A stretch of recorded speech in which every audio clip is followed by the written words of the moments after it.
you by Fidelity Bank. For all your banking needs, visit fidelitygroup.com. Fidelity, we're good for you.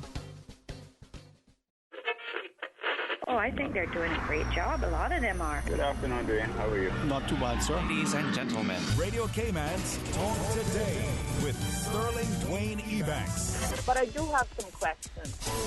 There are more questions than answers. Radio Cayman's Talk Today.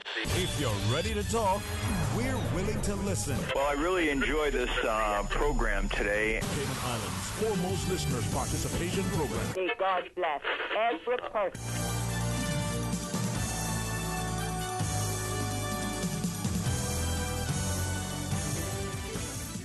Hey, good afternoon and welcome. Thank you so much for joining us. Another great day in store for us as we get a chance to start things out, telling you about the talent acquisition of the arts. We even finish it up with a little, blood donor day. So we invite you to be a part of the discussion because in between, a little focus on the family. Stay tuned for Talk Today. Radio Cayman's Talk Today, the Cayman Islands' foremost listeners participation program.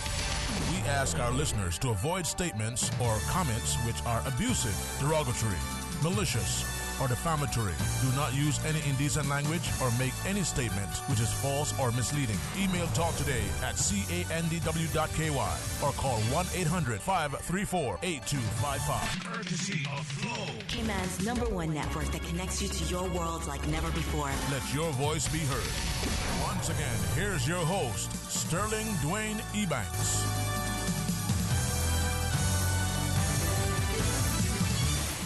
Good afternoon, welcome. Thank you for joining us. And again, a special thanks to Miss Susan sitting across there. She says, wow, check her out today. The shine, the smile. Hey, it's going to be good. So everybody, join hello. Hey, Miss Susan. Hey, Miss Susan. There you go. I love the eyeshadow. You see, wow. I mean, it matches the... Is that a top you would call, Susan? A blouse. A blouse? Okay. Because then I would call it a blouse, but apparently these days it's a top. So I don't know. See, a top to me, JC, was the thing you played with. When you're small, you spin it, all right? Things happen. A gig. Yeah. Well, in the studio today, a chance to showcase the excellent talent that we have. Thanks very much to JC for joining us and for, almost on a consistent basis, very, end of every June to have the talent acquisition of the arts. JC, as we get to introducing two of the fine performers again this year. Welcome to you, man. Thank you for being you. Yes, darling. Thank you for having us again. This is the 18th year. It would have been 19 years if it wasn't for I-1. During I-1, everything was out of place, so we couldn't do anything at that year. So this will be the 18th talent exposition of the arts. But I would like to introduce the foundation first. I always mention lines of it, but I'm going to introduce our mission statement to give the community, the public idea on what we's about. Because we're not just about an event. We is an educational program who try to encourage young people to focus. The new Self-Help Community Foundation was created to inspire young people to take responsibility for their future by implementing high-impact programs which emphasize strong social, cultural, and educational values. Our aim is to promote positive self-esteem, foster economic development, and positively transform the lives of children, their families, and their communities.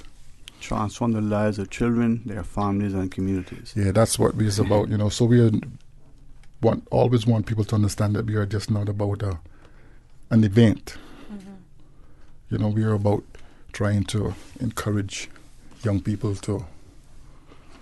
But as we get into it, I think we sometimes miss the opportunities that not only something like this can do on an annual basis, but as we go through, I should have asked you earlier, but since you've been here before, let me respectfully, instead of me doing the introduction, let me invite our guests, primarily to an expectation that our news is going to say, hey, who are your guests?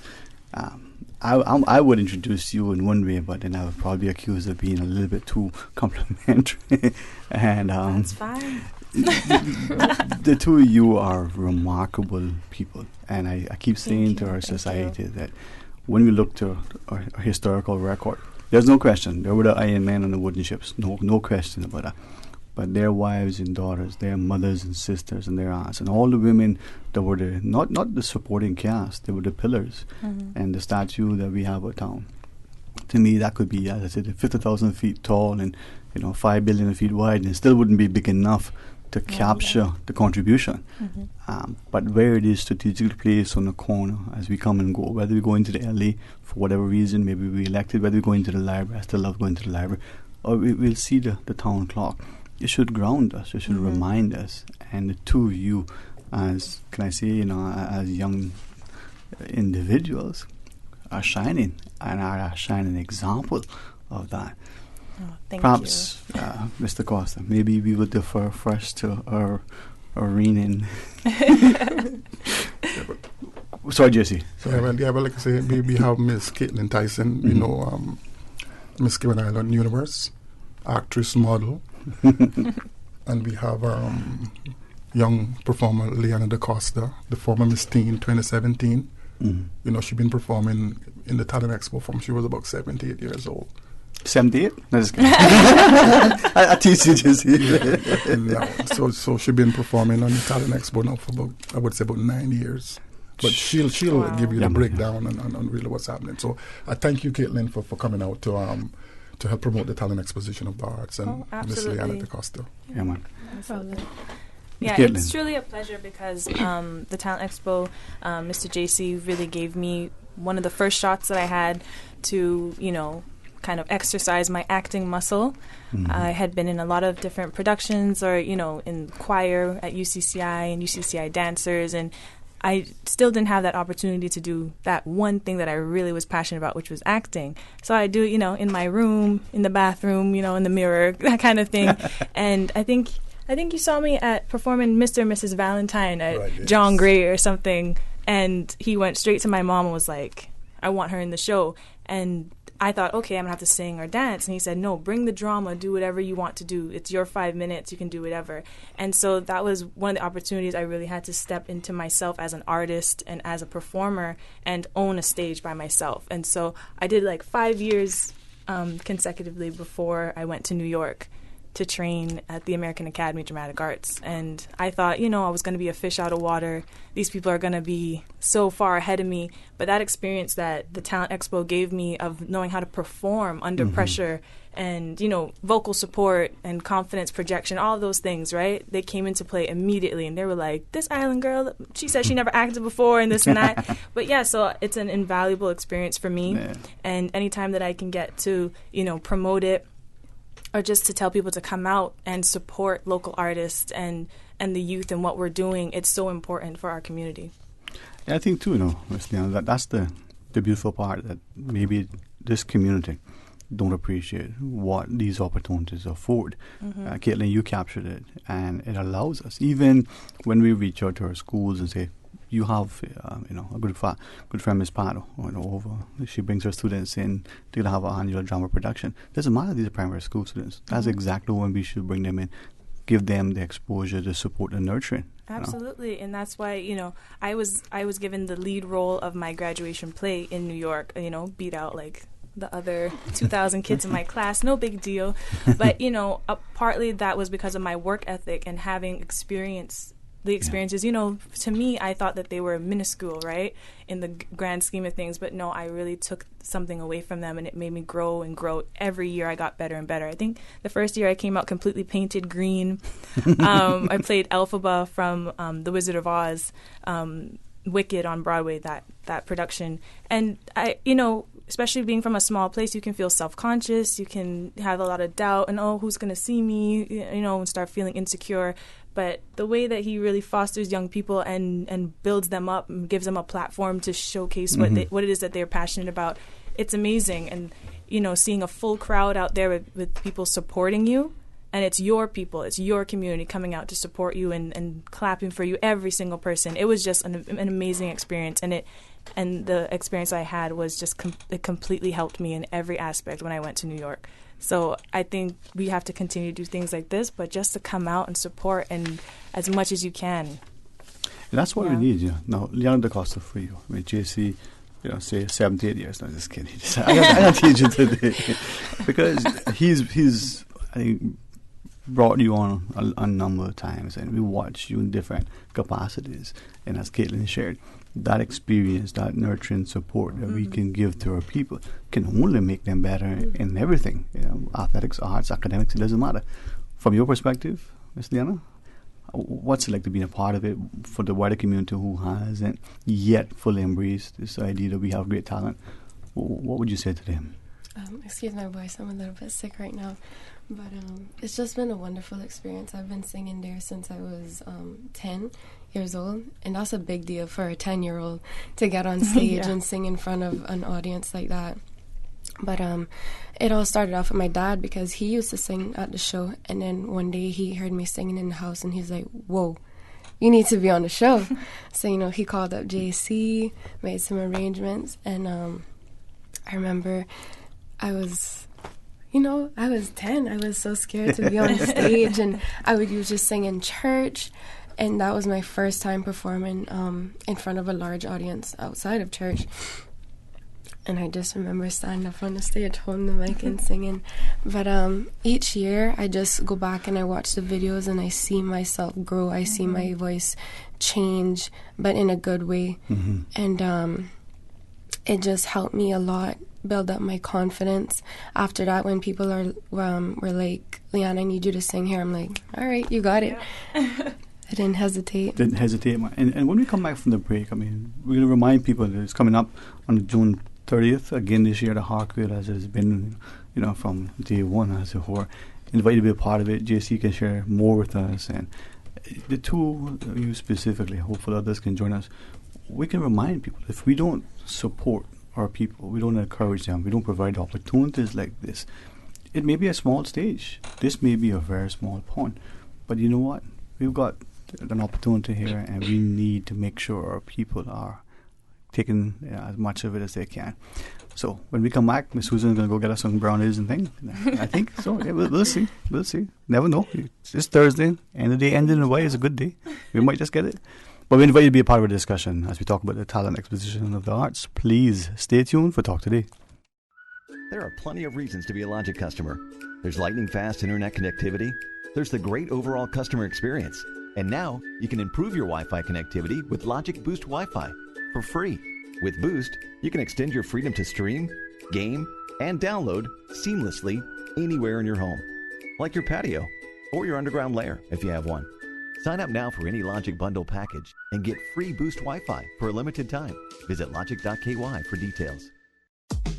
From happy beginnings to happy ever after, Brit K protects your lifestyle with the best insurance cover at the best possible price. Health insurance with far-reaching benefits. 95% of claims settled in 5 days. Low-cost life insurance. And investments. Security in retirement. With a custodian pension plan. For happy beginnings and a happy ever after, visit BritK.ky or call 949-8699. Brit K, where people come first.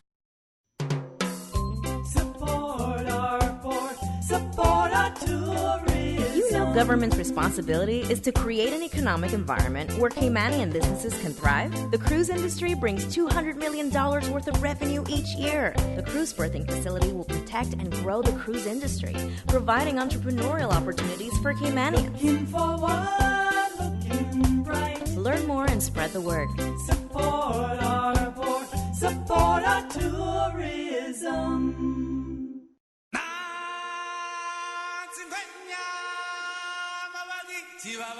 Sunrise Adult Training Center presents The Lion King.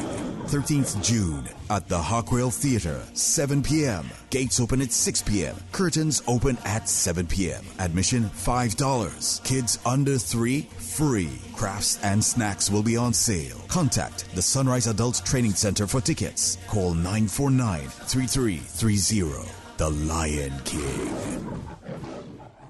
Talk today. But I do have some questions.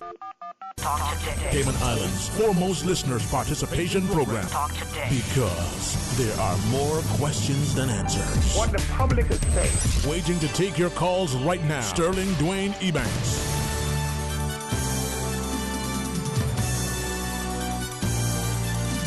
Hey, good afternoon. Welcome back to Talk Today. Thank you so much. And as we have the opportunity to continue speaking to Mr. J.C. Corner about the talent exposition of the arts. We have in the studio not only, Miss Liana DaCosta, who, as she shared, even with the voice that is being impacted, we pray that you'll be quickly back on the men. We have the Renan, and I want to make sure I always get this correctly, because not only she's an actress and model in the form of Caitlin Tyson, but the Miss Cayman Islands universe, right? I'll get there at some point. It is so spectacular as I sit here and look at not just what this opportunity affords for the drama and the poetry and the opportunity for people to get up there and sort of showcase who we are, but the two of you specifically being, for me, phenomenally talented. Thank you. Yeah, no man, and I like what you shared. That experience, like the opportunity to get on the stage and to practice, to rehearse, and to have an audience there. Yeah, man, it does a lot, right? It does. Like, you have to come out of your shell a little bit, because I was very shy, but I always wanted to perform. But I forced myself to put myself on stage, as much times as I could, because it's like, if I want to do this for a profession, I can't be shy, and, it's only art when you share it with other people. Something that, if I may ask, people don't appreciate that. Like, I don't think that I'm shy necessarily, reserved perhaps, but I would say I was shy. But you have to consciously make an effort to do the things that you do. Yeah. If not, you'll get trampled and and I'm a little different in that way, because I said, I was afraid of heights, like so afraid of heights, and so whenever we would travel, I'd sit right by the window and look out the window to just like get over the fear of it, So I like to push myself whenever something scares me, especially if it's something I want to travel. In the same way, I want to perform, so I have to get over this. But still, the shyness is still there backstage, but when they call my name. But now, after having the experiences repeatedly, I can say, what, I know I can do this, because I did it last year. I did it last month, whatever it is, And the opportunities that we get here, we know we're from a small place, so we think that they're not that big. But if you're in a large city competing with thousands of other people, you probably won't get the chance to get up on stage in front of a huge audience to have that experience, So I actually had a lot more experience than a lot of the people that, their mothers and fathers were in the industry for years. And so what brings around, like, of course, people sponsoring these kinds of events, too, are so important, because the sponsors are what lift you up and really solidify that we support you, So makes it possible. Yeah. That's why it's a saying, you do it at home first, and then you should be able to survive. June 30th, Sunday, June 30th at the Hartwell Theatre, we got the 18th Annual Talent Exposition of the Arts. We got performances. We got Stalamar's junior dancers from Jamaica. They just won an award in Jamaica. That is a group of Dr. Monica Lawrence, who is also the deputy director at the UCCI College. And we'll have Caitlin Tyson, we have Althea Miller, we have Centerpoint Dance Studio, we have Rising Star, we have Erica Rocket McBean, we got Georgetown Primary School. This year, if you notice, I try to promote a lot of our rising stars or young people, because one of our biggest names we got is Caitlin Tyson. All the names is big, but Caitlin has reached another level internationally, so which is good for the young people. That's why I'm happy that she was able to perform this year. And we cannot do it without our sponsors. So I can try to mention. I have a couple, so I'm going to try to mention them real quick. We got Logic, we got Walkers, we got NCB, we got Thompson Shipping, we got Frank Hall Homes, we got Cayman Times, we got Fashion Mart. We got Dr. Steve Thomason, A.L. Thomason, Richard Connolly, we got CUC, Bronx SOs, we got Burger King, we got Mark Ross, we got L&T Tires, we got GT Automotive Art, we got Reliable, we got Ministry of Education, we got Ministry of Health, and I'll be able to mention a few on the next round, but that is, we cannot do nothing without our sponsors. Well, as you listen, I think you see the wide cross-section of corporate and individual sponsor. But as Caitlin shared, Leon, the idea that if we don't, many hands make light work. If we don't come collectively together to help, the sponsors who do cash or kind, the people who volunteer to help with the stage and lighting and all the other things, to the parents who are taking to rehearsals, who are taking the children to places, who are attending, and sometimes the football match or maybe the school play. It's one of the parents that are there sometimes, and they're like, "Oh, my mom is there, my dad's there," but somebody's there, and then eventually there's a stadium of 100,000 you performing, right, Haley? Miss Niana? Yeah, I think one of the main things that keep us going every year, obviously the sponsors, but obviously as well as the people who come out and see us, because it's just a good feeling when you come off the stage and then you go in the audience and everyone's like, oh my God, you did so good. Yeah. And yeah, that keeps us going. My parents too, I'm so thankful for them, because sometimes I drive them crazy, trying to get the music, trying to get it on a jump drive or a CD and rehearsals. It's a process, but it's worth it in the end. Well, we know from research that the involved, committed, dedicated parent, the child does so much better, irrespective of what that child is involved in. But you shared something that is important. Us in the audience, whether or not we have anybody on stage that is related to us, we may be a friend of a colleague, it may just be it may just be an evening. But I think what's important is that as we go there, we're going to see, wow, really? This is the caliber of talent that we have here. It'll remind us in a positive way that we have good things and we should be proud of. What do you think? Yeah, and why I encourage everybody to come out this year, because we got the three queens on one stage this year, because we got Miss Caitlin Tyson, who was Miss Cayman Universe, and we got Miss World Cayman, Kaylee Woodbourne Borden, and we got Miss Teen, Lakita Bush. And we got the MCs will be Anika Connolly and Andrel Harris, which Andrel Harris might not be here for this year because something happened. So we will have Lloyd Barker covering for Andrel Harris and with Anika Connolly. This will be the first year in a long time that Andrel hasn't, if he's not able to make it. Yeah, something. You sure the show can go on with Andrel? You have to travel. I don't know. Yeah, emergency come up, you have to travel. So. No, but even to that, even the MCing part of it, and that is in itself. That's a talent on its own as well. But I think, the arts sometimes, for people on the outside looking in, can sometimes not see the value in it. But after going to acting school, I realized everyone should do a year of acting school. Every single person, no matter what your profession is. And so having opportunity to get on stage and everything, you learn confidence. It's good with your public speaking, backstage, learning how to work in a group, learning how to be respectful of other people's time. It's an well-oiled engine behind the scenes that nobody really knows about, True. And so you take those experiences anywhere you go. When you can stand up on stage and sing a song at 8 years old, then if you have to go do a project and present in front of the classroom, that becomes 10 times easier. Yeah. The performing arts one really helps. Honestly, and every interview that I've ever gone into, not tooting my own horn, but when I interview for a job, I always get the job. And I really accredit that to, my experiences with playing different characters, but also that confidence. You come in, you know how to present yourself in a certain way. And so I love to tell people just about what you can gain from supporting the arts and being a part of it. Yeah, not just the deportment, but the comportment, the presentation, and the ability to recognize that in that circumstance, you have to be as confident and as convincing without being arrogant or condescending. And then on stage, you get one shot, so what can go wrong will go wrong, and you got to learn how to pick it up, keep going. If you trip and fall, make it into a big dance move, and then you just keep it going. So it's really good. And Liana, something you shared too that I think maybe more of us need to take on board. In our churches, some of us will go with our children, some of us will drive and drag our children, but don't attend. But the churches play a crucial role, and perhaps increasingly so can even play a greater role in nurturing the little performances in Sunday school. We used to have in the evenings, little performances and behaviors. That helps because that's supposed to be that sort of training ground, as it were, right? Yeah, I guess you can say my little confidence spark there, but being a part of the show helped even more because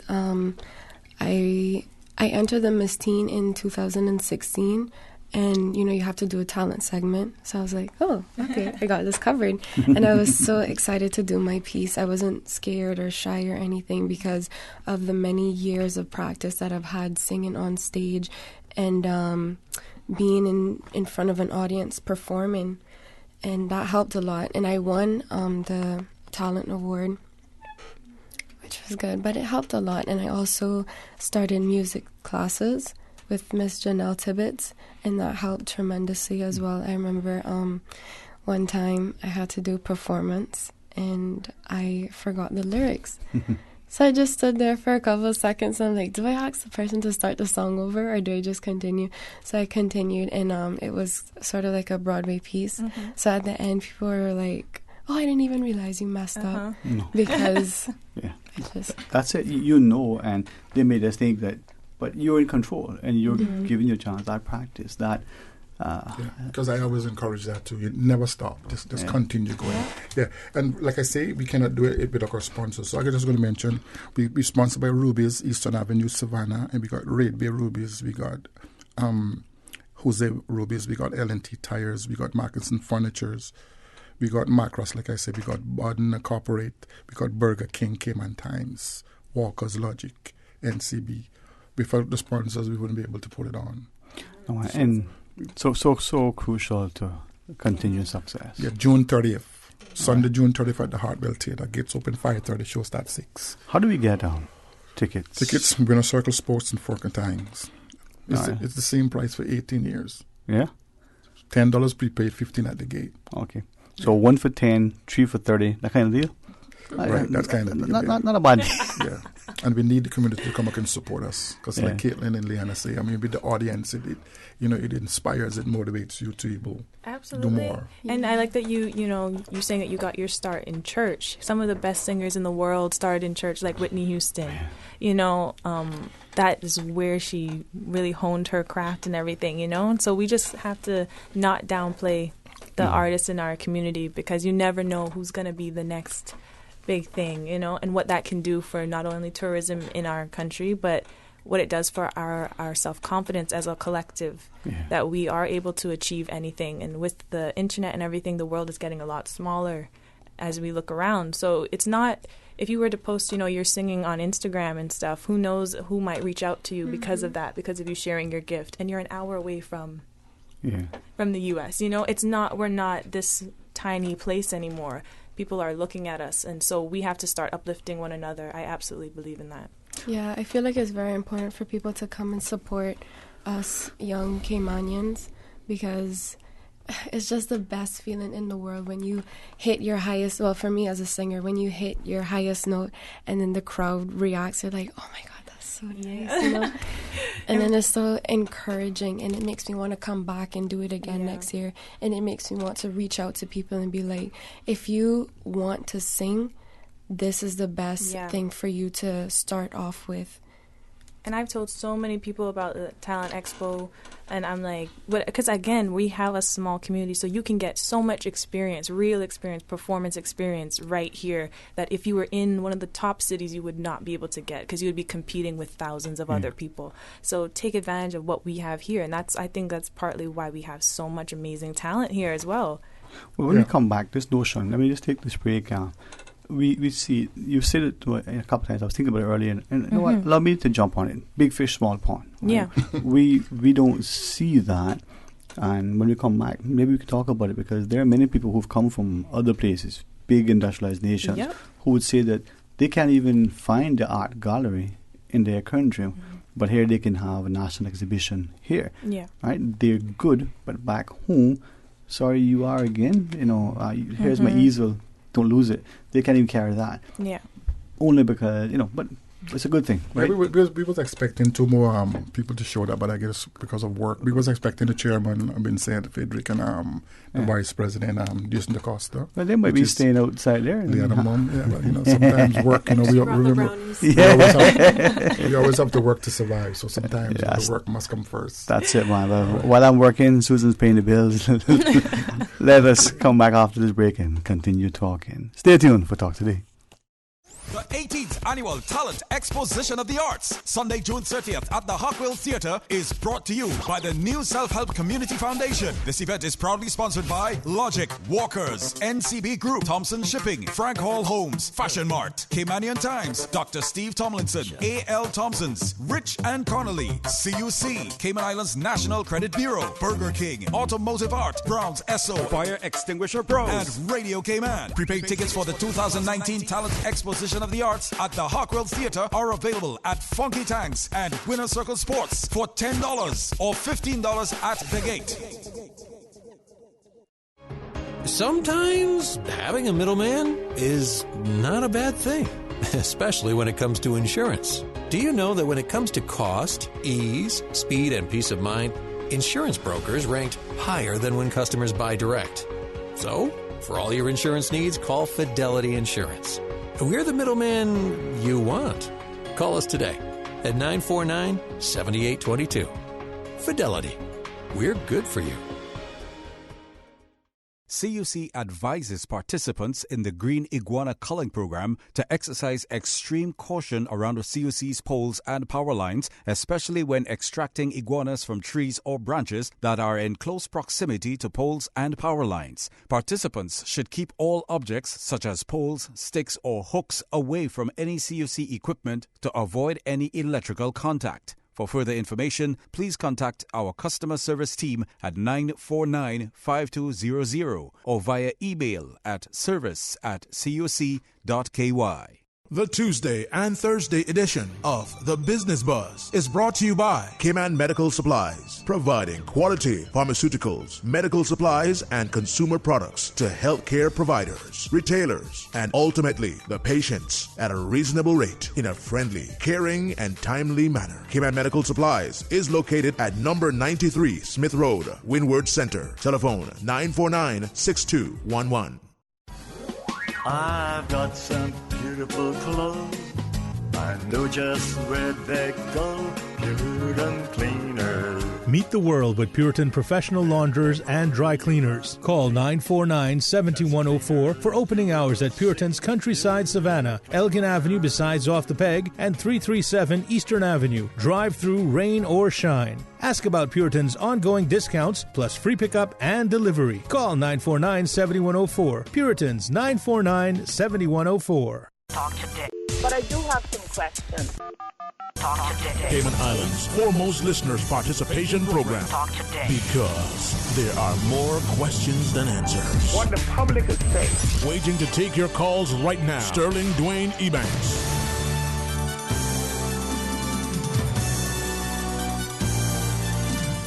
Good afternoon. Welcome back to Talk Today. Thanks for joining us. And after the headline news at 1, Miss Katina Anglin will come in the studio. Man, that's going to be an interesting discussion. But I'm honored that Mr. J.C. Connor would join us today, give us a chance to talk about the talent exposition of the arts and to bring along, both Miss Caitlin and Miss Deanna to share with us. If I'm, allowed to say, two individuals in your own right who are phenomenal, who are inspirational, and I think through not just your success, your poise, your grace, their resolve, it reminds us that within our people there's a strong resilience. Do you see there's a drive in us?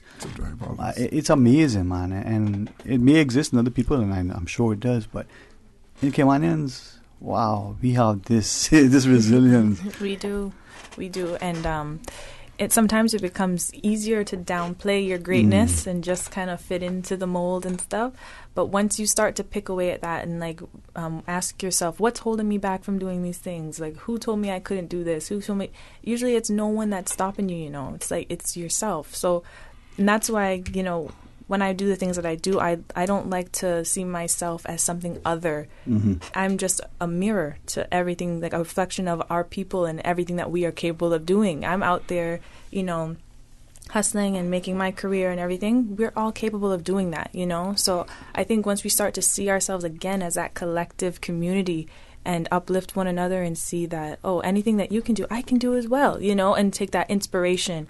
I think that's really the key. I think paving the way, that attempt by us to achieve something. Yeah. If we're successful, then, hey, it's possible. If we attempt it and we're not quite there yet, it is possible. You think of other people running and making a certain, time within a distance, whether it's a car breaking a certain speed. Once something's achieved, what is it Shakespeare reminds us? Some are born great, some achieve greatness, and others have greatness thrust upon them. Yep.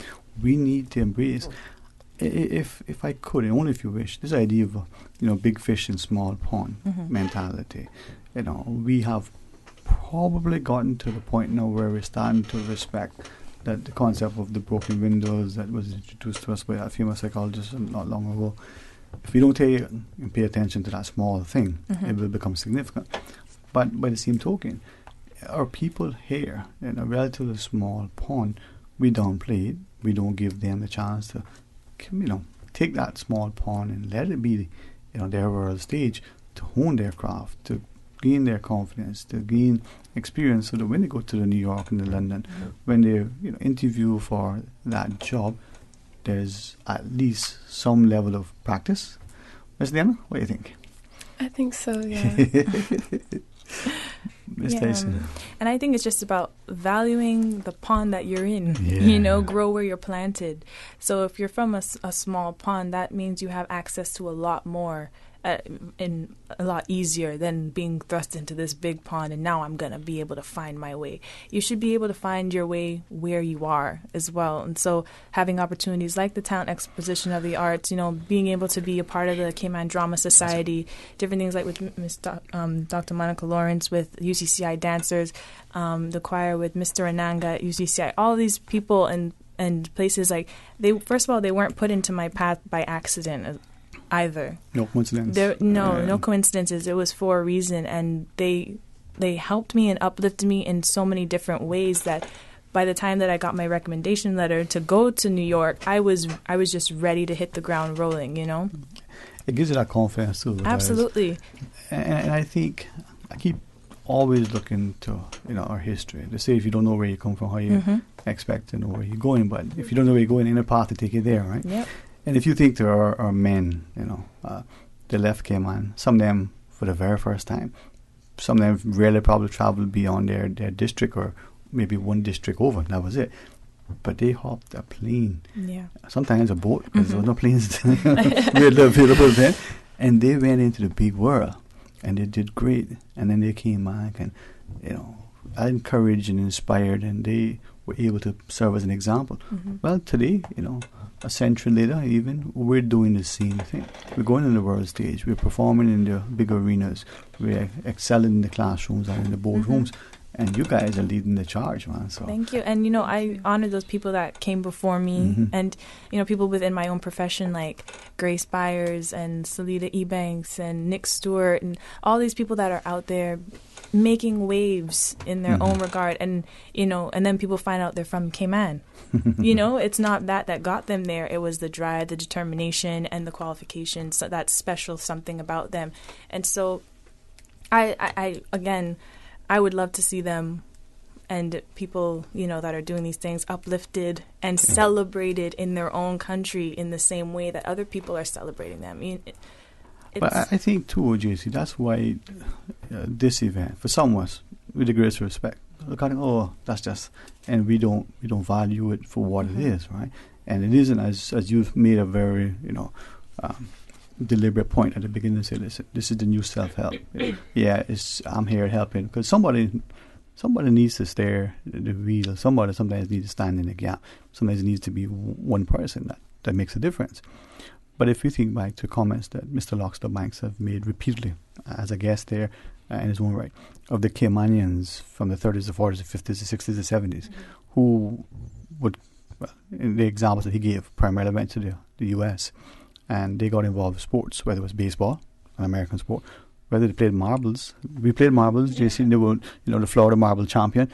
Now, whether they were swimming, and whether they were not just swimmers, but doing World War II, for instance, they were at the pinnacle of underwater diving exploration and working, with the U.S. military as, well, making sure that certain things translate. And Talent Exposition of the Arts, Sunday, June 30th at the Hartwell Theatre.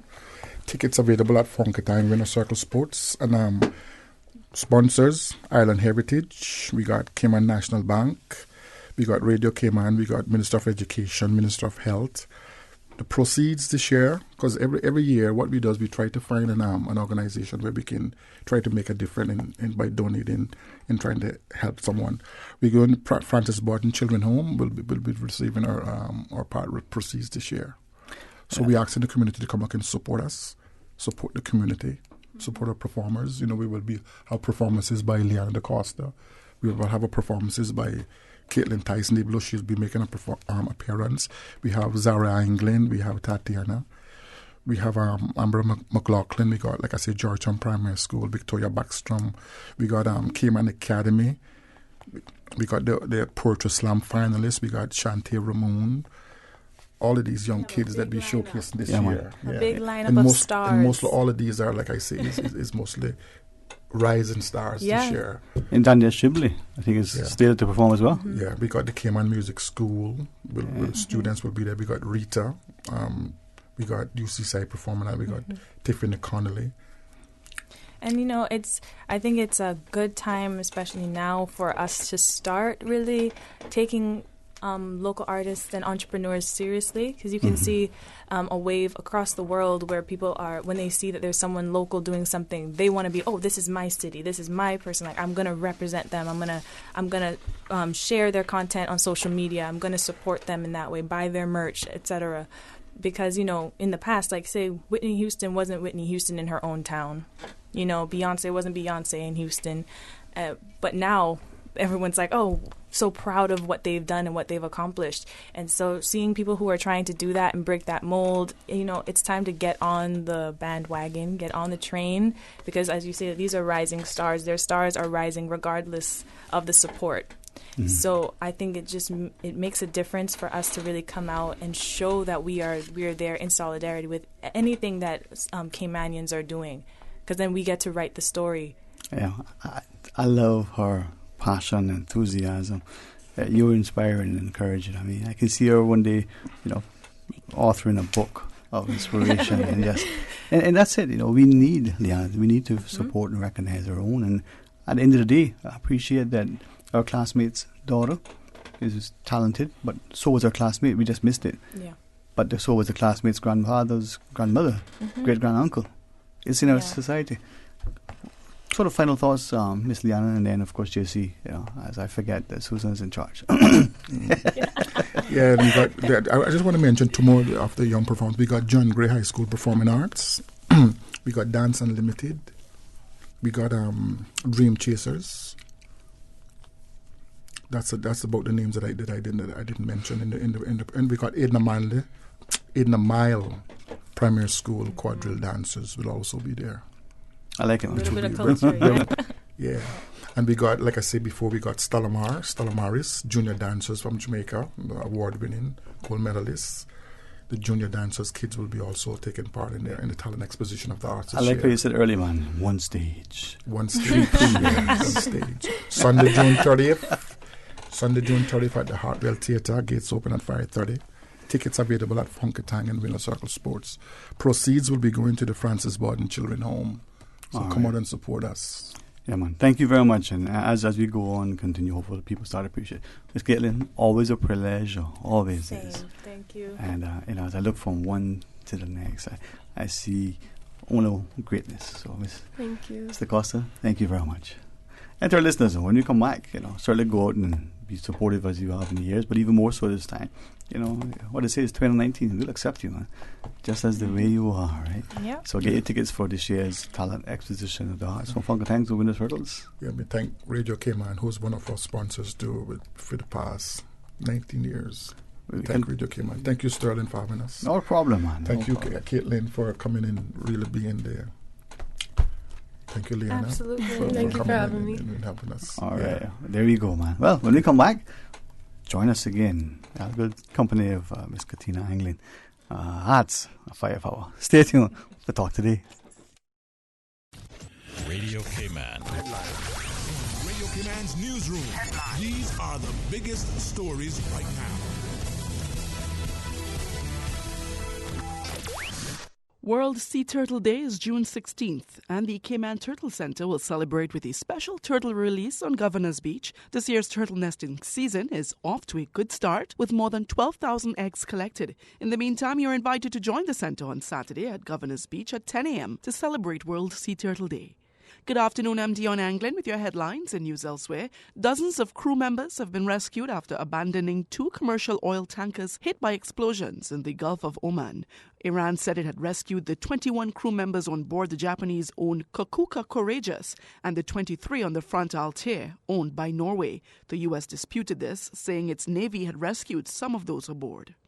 A 50-year-old woman infected with Ebola has died in western Uganda a day after her 5-year-old grandson died. They are the first 2 cases reported in the country since the virus spread from neighboring Democratic Republic of Congo, where nearly 1,400 people have died. 3 suspected Ebola patients have also run away from an isolation center. And a top German court has ruled that it's still lawful for poultry and egg producers to kill unwanted male chicks. The ruling by Germany's Federal Administrative Court today backs companies on a temporary basis until an alternative can be found. Mass culling of male chicks is common practice in industrialized farming around the world. That's a wrap of your headlines. I'm Dion Anglin. Radio Cayman, the voice of the Cayman Islands. What's happening in your community? News and information, music and more. You can find us. www.radiocayman.gov.ky. Like us on Facebook and follow us on Twitter. Radio Cayman is your choice, your voice for today's biggest news. Radio Cayman.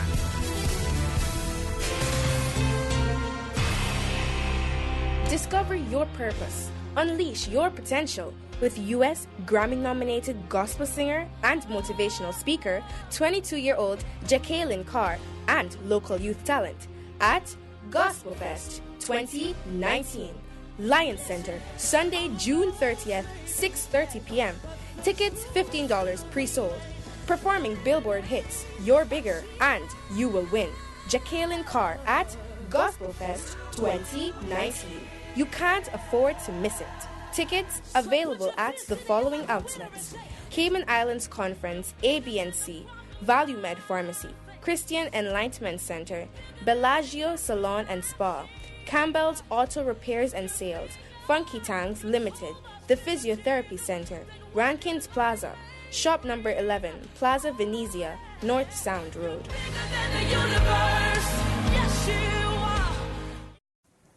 Store enough drinking water for each family member in your household for at least 5 days. Be sure to have at least 1 gallon per person per day. Store additional water for those with special needs, such as nursing mothers, young children, or people with illnesses. Keep drinking water in a clean, non-corrosive, tightly covered container. For more useful hurricane preparedness tips, visit the Water Authority's website, www.waterauthority.ky, or follow us on social media. It's time to stop giving dads tools and ties for Father's Day. Dads want to relax just as much as you. Get the ultimate chillaxing beach kit for Father's Day at Savannah Pharmacy. Beach shorts, shirts, flip-flops, water shoes, goggles, towels, and sunblock. Let Dad kick back and relax this Father's Day. Gift baskets, including domino sets, coffee mugs, and so much more, are also available. Get all of your Father's Day purchases at Savannah Pharmacy in Countryside Shopping Village, or call 946-3336. I love my daddy, yes sirree. Always separate debris from household garbage after a hurricane hits. Debris includes roofing materials, downed tree branches, and metals. All items of debris must be placed in separate piles to the front of the property or at a side that is easily accessible to collection trucks. Debris must be placed in a location that will not cause obstruction to roadways or come in contact with electrical lines. For more post-hurricane waste management tips, visit the DEH website at www.deh.gov.ky. Talk today. But I do have some questions. Talk today. Cayman Islands' foremost listeners' participation program. Talk today. Because there are more questions than answers. What the public is saying. Waiting to take your calls right now. Sterling Dwayne Ebanks.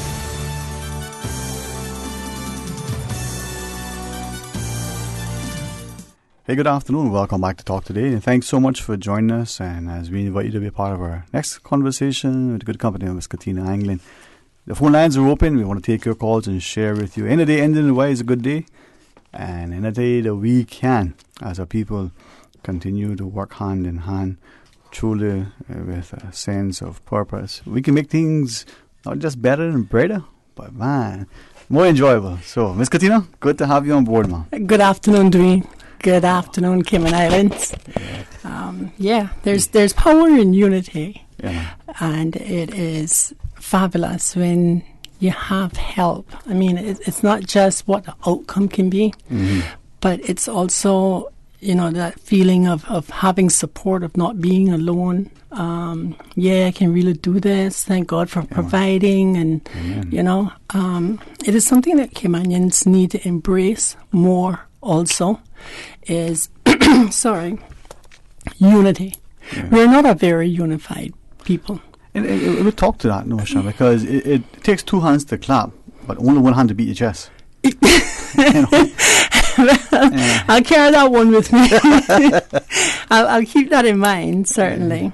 A lot of times we as a people, we complain about the foreigners who have come here and they came here, they were working, cleaning the yard, and now they have a house. But if you ever look at how they got that house, right? They came here to clean yards and do domestic work. But there were others of those who came to do the same thing. And what they did was they united. Yeah. They recognized that they were one people. And they said the only how we can get through this if we are united. Something that Ms. Caitlin Tyson said earlier, working for the collective, the common good. Yes. I'll expand on that. But our people worked together in the past. At least that's what we believe. Did we? We did. I think so. Because I can remember, even as a child, and as a child, I was already of the generation in which economy was expanding on, where we were actually growing an economy. But I can remember women, particularly in the neighborhood, because most of the men were gone anyway, to see. Not that they were absent fathers. They were gone, they were going away to see because they were going to do their part too. And we were speaking about that just now also, right? Yeah. But sending and saying, take this down to such and such a person, right? Go take this for Aunt whoever, or go take this to Miss whoever. And you went to take perhaps a plate of fish dinner. And when you got there, she said, well, listen, you know what you do? You take this cassava cake back up to your mama. People borrowed from people, from each other. They shared also. It was remarkable the way that we lived. And it's so unsatisfactory the way that we live. No. We have let money certainly drive a division between us. I mean, someone was saying the other day, they didn't know if their neighbour was home. They don't know the last time they've seen them. And I said, how does your typical day go when you get home? So I come home, I park my car, I go inside of my house. I don't mind nobody business. I said, so you don't know if things are well with your neighbour?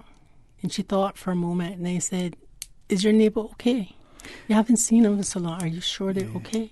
But I want to ask you about, and we invite people to share this, but even in that instance, and that is sadly a frequent occurrence, but even in the instance where the neighbor genuinely is concerned, for whatever reason, maybe the neighbor is one of those, and thankfully we still have those people who are loving, who are sharing, who are giving, right? Yes. So they'll go next door to the neighbor and say, I hadn't seen you in a while, I just baked some muffins or a piece of cassava cake or whatever it is, right? And maybe some mangoes off the trees, mango season. Of course. And that neighbor will look at the person and go, well, what you want? And what you doing bothering me? And communicate in a way that, make this be your last time coming over here because I don't want to see you again. Yeah. Sort of thing. Yeah. As opposed to, oh, thank you for checking on me. I really do. That has to go both ways. Yeah, that is another reality of what we have really become as a people. Because before, if you went to someone's house, they said, come on in, so sit down, get out of the hot sun a little bit. You want to cross the street over, right? But you had to come inside. Come in out of the hot sun. Mind the sun hot today, eh? And sadly, that is what we have become. But it doesn't have to remain like that, though. So but okay, to live here, you have to have an income, legal or otherwise, right? People are now, what's the term that we saw in more developed, U.S. specifically, bedroom communities, right? People leave, go work, and then the neighborhood's empty. We're becoming that in a sense. They can go some places, and maybe because of the emptiness of those developments, those neighborhoods, people are saying, oh, nobody home, I go break in, So we're seeing the change, not always for the good. How do we address that? I think we can address that simply by remembering that we are our neighbours. Neighbours in all senses of it. I mean, passing people on the roadside, hitching a ride. It's a great time for you to stop, pick them up. Most cars these days travelling just with a driver. That means you have at least 4 other seats you can offer. But it's going to be carless cars. Personalist cars.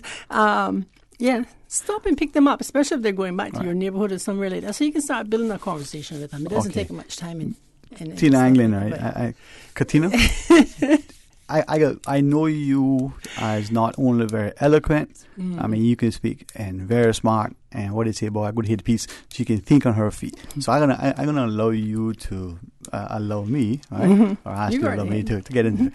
So we're driving along. It's raining or it's hot, broiling hot sun, and we see somebody. And we say, out of the kindness, out of whatever that maybe the weakness in that moment, we'll give that person a ride. Now, some people will say, but boy, you gotta be mindful who you pick up these days. They might rob me. They might have something on them. Police might be after them. And all of a sudden, now I'm being a good Samaritan. I get robbed, injured, get in trouble. How do you what do you say to that person who is for a split second thinking of being a good Samaritan but decides against it because what if? And these are the things unfold. I'm going to speak from the Christian viewpoint. Okay. Because and I'll talk from the Ebanks viewpoint. Nice. You go ahead. I need an example. I'm going to speak from the Christian viewpoint on this, right? Because as Christians, we are charged to do good for others. Okay. That's the first charge, right? Is to love your neighbor as yourself, right? Write it down, Christian. Okay. So, now, the reality of the situation in the natural world in which evil exists. Well, I hold up my shield of faith at all times. I stop at night. I pick people up, especially if I believe that they are one of what I call the oppressed workers, where a $2 bus fare is probably hard for them anyway. I stop and I pick them up because I believe that I am covered. I am protected by God. They're making $5 with they're spending $2. Yeah, do the math. Right. I mean, they really need a ride. Does that person have the potential to be harmed to me? Every human being has potential to be harmed to somebody else. Right. But there's a barrier between me and harm. It's not that you don't have the thought, or it's not that you don't have the potential to, but it's the fact that riding with me constantly is God. And I move with that belief. And evil is around me at all times. And I'm cognizant of evil at all times. But I am also very much aware of the presence, the protection, the love, the deliverance of God through Jesus Christ, Lord and Savior. So I don't have a problem pulling over and picking somebody up, even though I don't know them. And even though it's 11 o'clock in the night and I'm a female and I'm stopping and I'm picking up a male. Now, I'm not advocating for everybody to do this. I'm saying that I am confident to do it because I am confident in the God that I serve. And I have also had so many great opportunities to share the word of God by picking up hitchhikers. Yeah.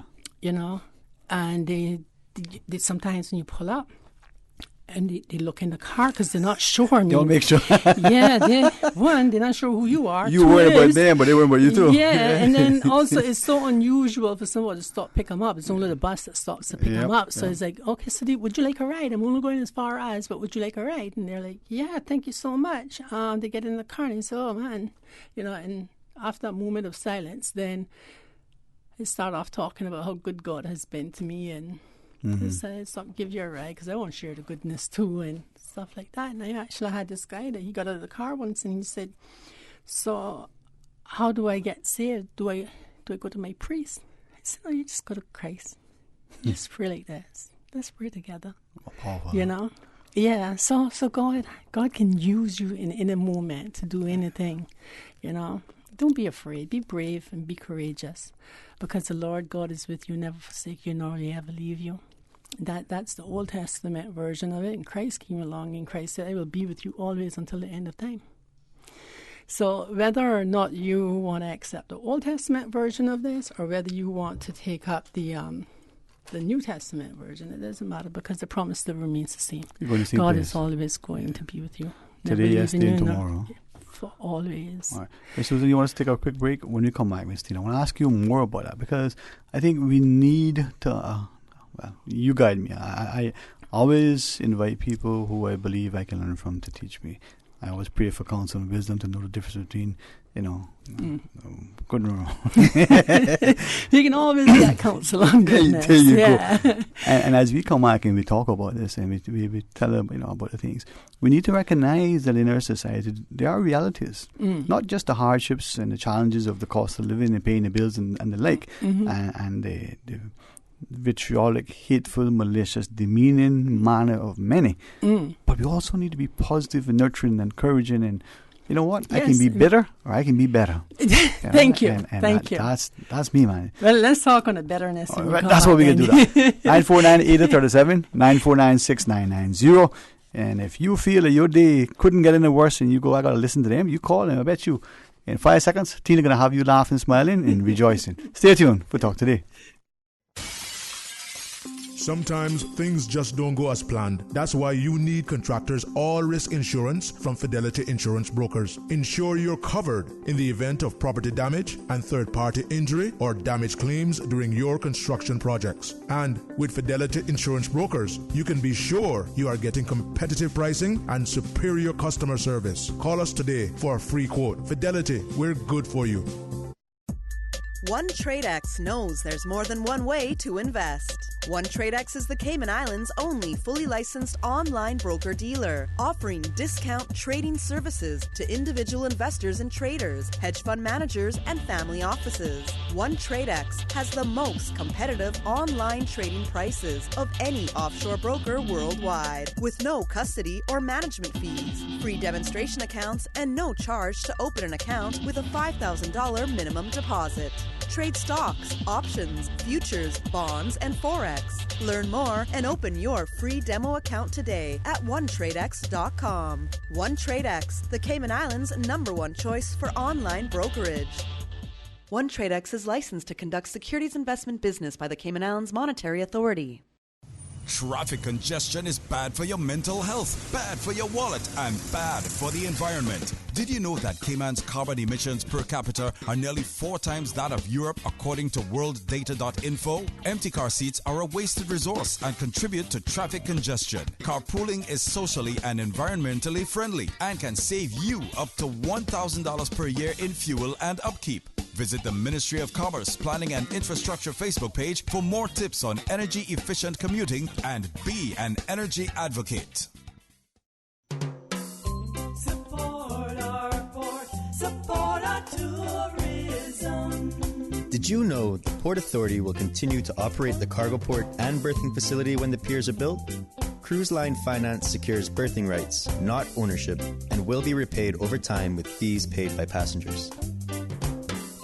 Looking forward, looking bright. Learn more and spread the word. Support our port, support our tourism. 89.9 Radio Cayman helps you to weather the storm during this hurricane season. One of the most crucial elements of hurricane preparedness is storm awareness. During the season, it is of utmost importance to pay attention to the latest local weather forecasts, as hurricanes do not suddenly form or strike. There are various methods of advanced notification. Utilizing such may be the difference between a favorable outcome and disaster. Both television and radio serve as excellent mediums with up-to-the-minute storm path information in the wake of a hurricane.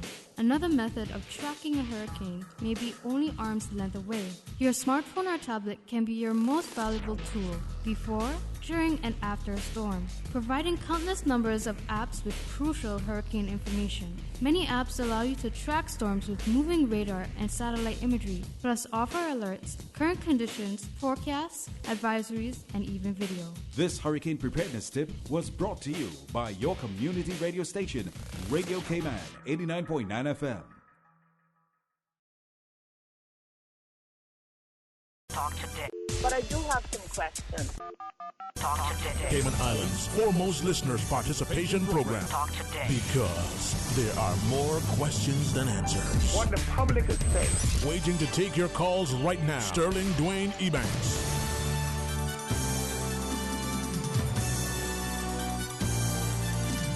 Hey, good afternoon. Welcome back to Talk Today. Thank you so much for joining us.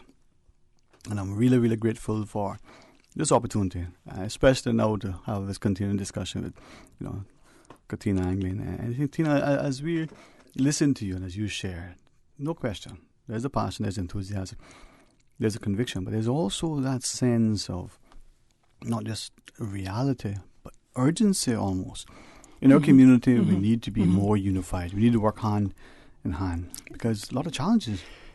There are, and we overcome them. And some problems are yours for you to solve individually because they're strengthening tools. Right. When it comes down to our social fabric, that's a unified effort. Okay. The idea may actually be yours, but it's a unified effort in order to address it and building the relationships back within the communities. And as we know, we are all citizens in the country. We are also all members of a family. Those families are members of a community. Those communities are members of the country.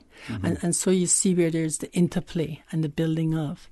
And so there's a role that we all play in unity and unifying individually and as a family in our community and for our country. So, and also, not to be negated out of this, is a role that the church also plays in community development and such as well. One of the things that we keep trying to tear out of communities is we keep trying to tear the church and the Word of God out of it.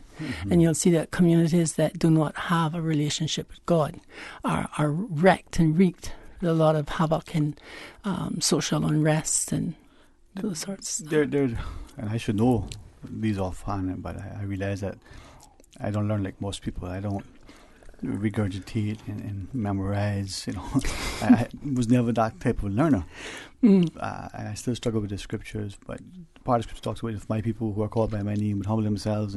But then it's Chronicles. And then there's another part that talked about the leadership. And if your leadership isn't a country who is, not quoted exactly as it is, but when there's godly leadership, the nation rejoices. And in the absence of God, there's an outcry, there's depression, there's oppression. Right. If you're going to have a successful country where the people are at peace, it can only truly be done through godly leadership. Yeah. And God has established this. I mean, there are people in this country, and I'm just going to speak freely as an individual in this country, and I'm also going to speak as a Caymanian, and I'm going to speak on behalf of many Caymanians who share the same view. There are people who have come to the country, we have opened our arms up to them, and we have said to them, welcome to the Cayman Islands, my home is your home. And what they do is they come in and they put their feet up on the coffee table, and then they start ordering us around as to what can happen and not happen within our own homes. And greatest effect that I see that's happening is this imposition against Christian values. And how people are trying to degrade the Constitution also and say that Christian values is religious and doesn't belong in the Constitution. But our Constitution was approved by the people. And the people said this is a country built on Christian values. And we have built this country on Christian values. There's a delusion around the place that this country was built on money. This country wasn't built on money. This country was built on the sacrifice of seafarers. On the women upon the seas. Yes. And it was also built on the Christian values, loving their neighbor as they self, where we started off first in this conversation, right? Now, we were first advertised as the friendly place. That was one of our first tourism slogans. I think it was actually the first one that came out from the Department of Tourism. This country got sold as a prime tourism destination because of the people.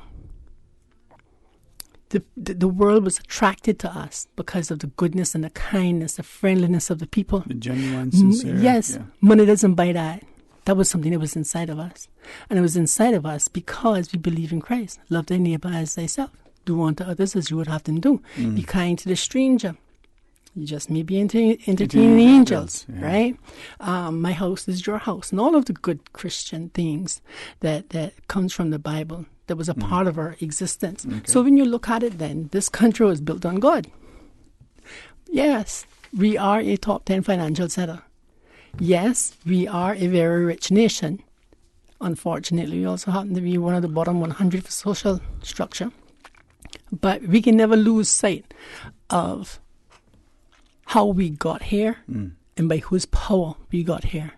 And we are here because of the power of God and the role that He has played in this country by our service and servitude to Christ, through Christ, for Christ, all to God's glory.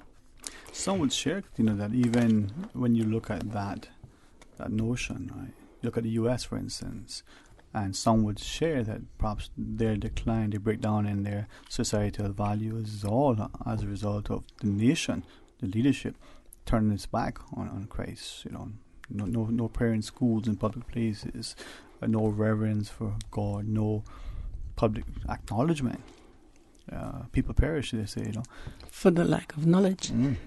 Now, I don't remember exactly what state it was, but I heard it on the news this morning that the law that they just passed was an even more vicious law than the New York law, which allows abortion during labor. Now it is at the moment of birth you can abort this baby. This is a living, breathing human being, and it has no rights to live. That is the extent that a society will come to in the absence of God. Because in the presence of God, you know that from the time the child is formed in its mother's womb, it is a human being in Christ, and God says this has formed you in your mother's womb. And He's speaking to a human being at the time. And life begins at conception. And I've digressed a bit here, but the fact of the matter is that without God, we become animalistic. We become without restraint. I've paid a lot of attention to this liberalism thing, this lawless society. And I want to encourage the people in the Cayman Islands to not follow that ideology about liberalism. It's not going to work out very well for us. Cayman Islands is a very, very small country. While you should be free to think the way that you want to think, you also have to have, boundaries, and those boundaries have already been set by God. We start overstepping those boundaries, we start going in some really murky, dirty water. Structure.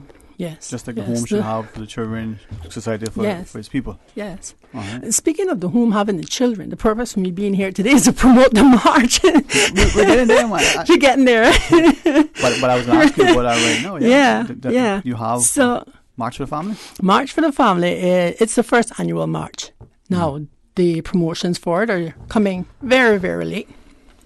So it will take great effort from the people to come on out on Saturday, meeting at the Glass House at 5:30 p.m. to set off on a march at 6 p.m. and to conclude over in front of the Legislative Assembly, between Legislative Assembly and the Hero Square, by 7 p.m. I don't see where it would take us no longer than an hour, even with those who may be slow moving, to make it from here to in front of the Legislative Assembly building, and then from there we disperse. And all it is a coming together of persons to stand behind one banner that says, we stand for family. You were talking earlier about the seamen who got onto ships. You took them from their mother when they were 9, 11 years old. If they could stand and not fall over on land, they said, okay, good. You're coming with me now, but are you ready for this? Yeah. Many of these young men did not learn to read or write. They knew how to read the stars. They knew how to read the sails. They knew how to read the tension on the ropes. They understand the ripples in the water and the winds in the deck, yeah. Yeah. But they didn't understand what that stuff on that piece of paper was saying. They couldn't read that. But when the time came for them to get on a boat, they prayed. I come to understand. I was saying this on the radio yesterday because a seafarer pointed out to me. He said, I don't know of a boat leaving from this country to go to sea without the captain and the crew praying first. And he said, certainly, I never left this country without praying first. And they set off. And the reason why they were doing this was because they had to provide for their families. They had to protect their families, and they had to provide for their families. They couldn't leave their families to the hunger and to coal and to a leaking roof and so on and so forth. So they did what they had to do. They got on those boats. They crossed the ocean blue. And many of them signed on to ships. And the only thing they knew how to do was to put an X on this piece of paper that had this stuff on it. They didn't know what they were signing. All they knew was this is going to give them an opportunity to protect and provide for their family. And they did what they had to do, and they rode those waves. Mm-hmm. And they went around the world, and they came back here, and they brought back their stuff for their families. And many of those old seamen are still alive right now. And they are a part of who the Constitution protects. And we have to stand together in this march for family so that we protect our family values. Let me tell you, Dwayne, I've spent a lot of time researching the LGBT agenda. This thing is a really, really hungry wolf. And it has no regard for your age. But what they have figured out is this. It's really hard for you to bend a grown tree. But you can mold out the sapling. Right, a sapling. I see you. And so now it has already been spread out in the Western Hemisphere, from California on straight up to Canada. It's wreaking havoc all throughout Americas. Wherever same-sex marriage has been approved, the LGBT agenda takes over. It is now illegal for you to withdraw your child from comprehensive sex education programs. Comprehensive sex education is teaching your children at the age of 4 and 5 years of age about anal sex, about masturbation, applying condoms. Why aren't children allowed to play? And doesn't sexual education come in a degree as you're growing? Age appropriate. Yeah. And a lot of these children are coming back home, and it's infuriated parents. And California is really starting to stand up pretty strongly against it now. They're terrified to go back to school because really they're being psychologically abused and sexual abuse at school. And sexual abuse, I am free to say that because it is the sexual content that is abusing the child. And so, we are sending our children off to school here. And you're believing, well, my child has gone to school in the company of a teacher and everything is fine. But in actual fact, a new part of the curriculum includes this sexual relation content. At an early age. At a very early age. Totally inappropriate. Now, how do we address that? Well, the government responds to the people. It does. It was elected by the people to stand for the people, to speak for the people, to protect the people, provide for the people. The government will respond accordingly to the feel of consensus of the public, right? Now, I acknowledge that this is very late notice, and a lot of people who may come may be unable to come because of the short notice. But there will be people who come because they want the government to understand. I stand for my family. I stand against these ideologies. I am the parent in my home. I will make certain decisions. You be guided by what I say when it comes down with how family structure is supposed to be set up. And we have to do that because if we don't, the agenda is going to have its way. The rules are going to change. And you as a parent are not going to be able to withdraw your child from sexual education programming. And then when parades start and stuff, you can't withdraw your child from taking part in pride parades because then you are deemed as being a hateful parent. If you do some research on this, you see where parents are being criminalized for trying to be a parent, raising your child up with Christian beliefs. It's damaging. It's illegal. You're psychologically abusing. Your language is violent. All that sorts of stuff. Now you got people who says, "Oh well, that happened in California and Canada, but it'll never happen here." That's not true. It's happening all throughout the world wherever same-sex marriage has been legislated and approved and enacted. The LGBT agenda comes behind it. And the steps that we need to take are proactive, not reactive steps. This is not something to be reactive on. It is something to be proactive on. If the government marches ahead, past and beyond the people's will, the people have stood. You look at it then and say, well, that was a dictatorial approach that they made and not a democratic approach.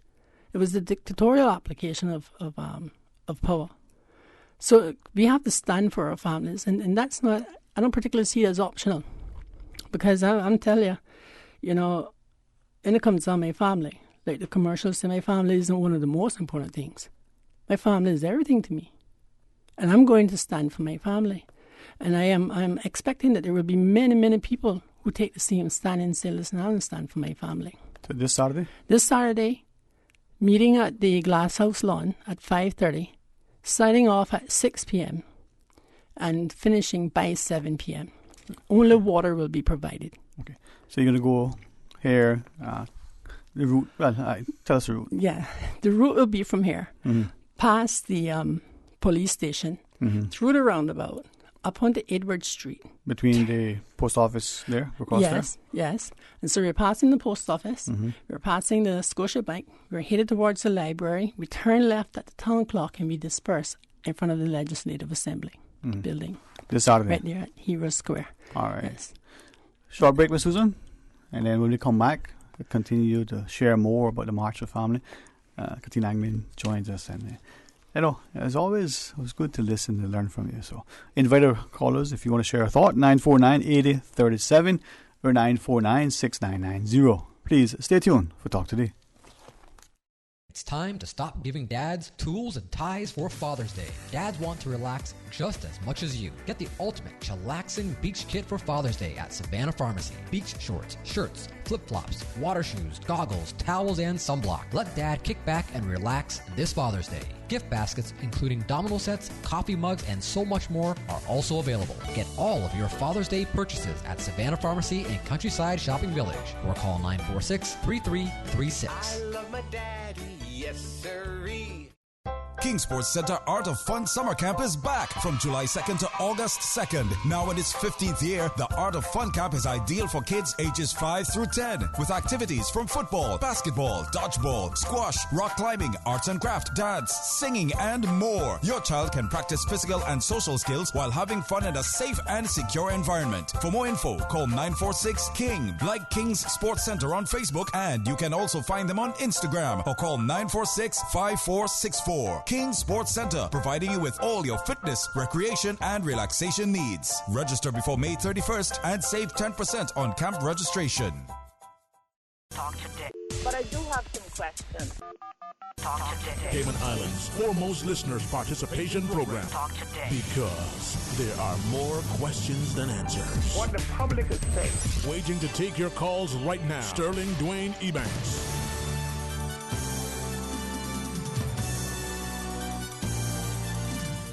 Hey, good afternoon and welcome back.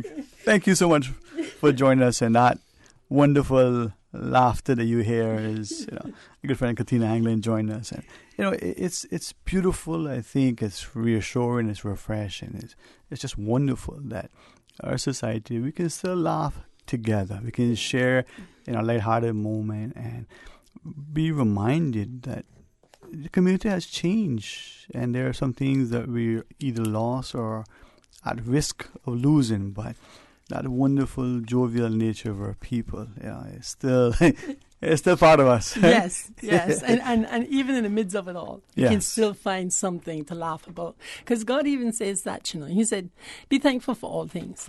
David said, "I laugh in the face of my troubles," and ha ha ha ha. She followed you. Mine is probably more like, you really think you're going to bring me down? Are you serious? That's the best you can do? Yep.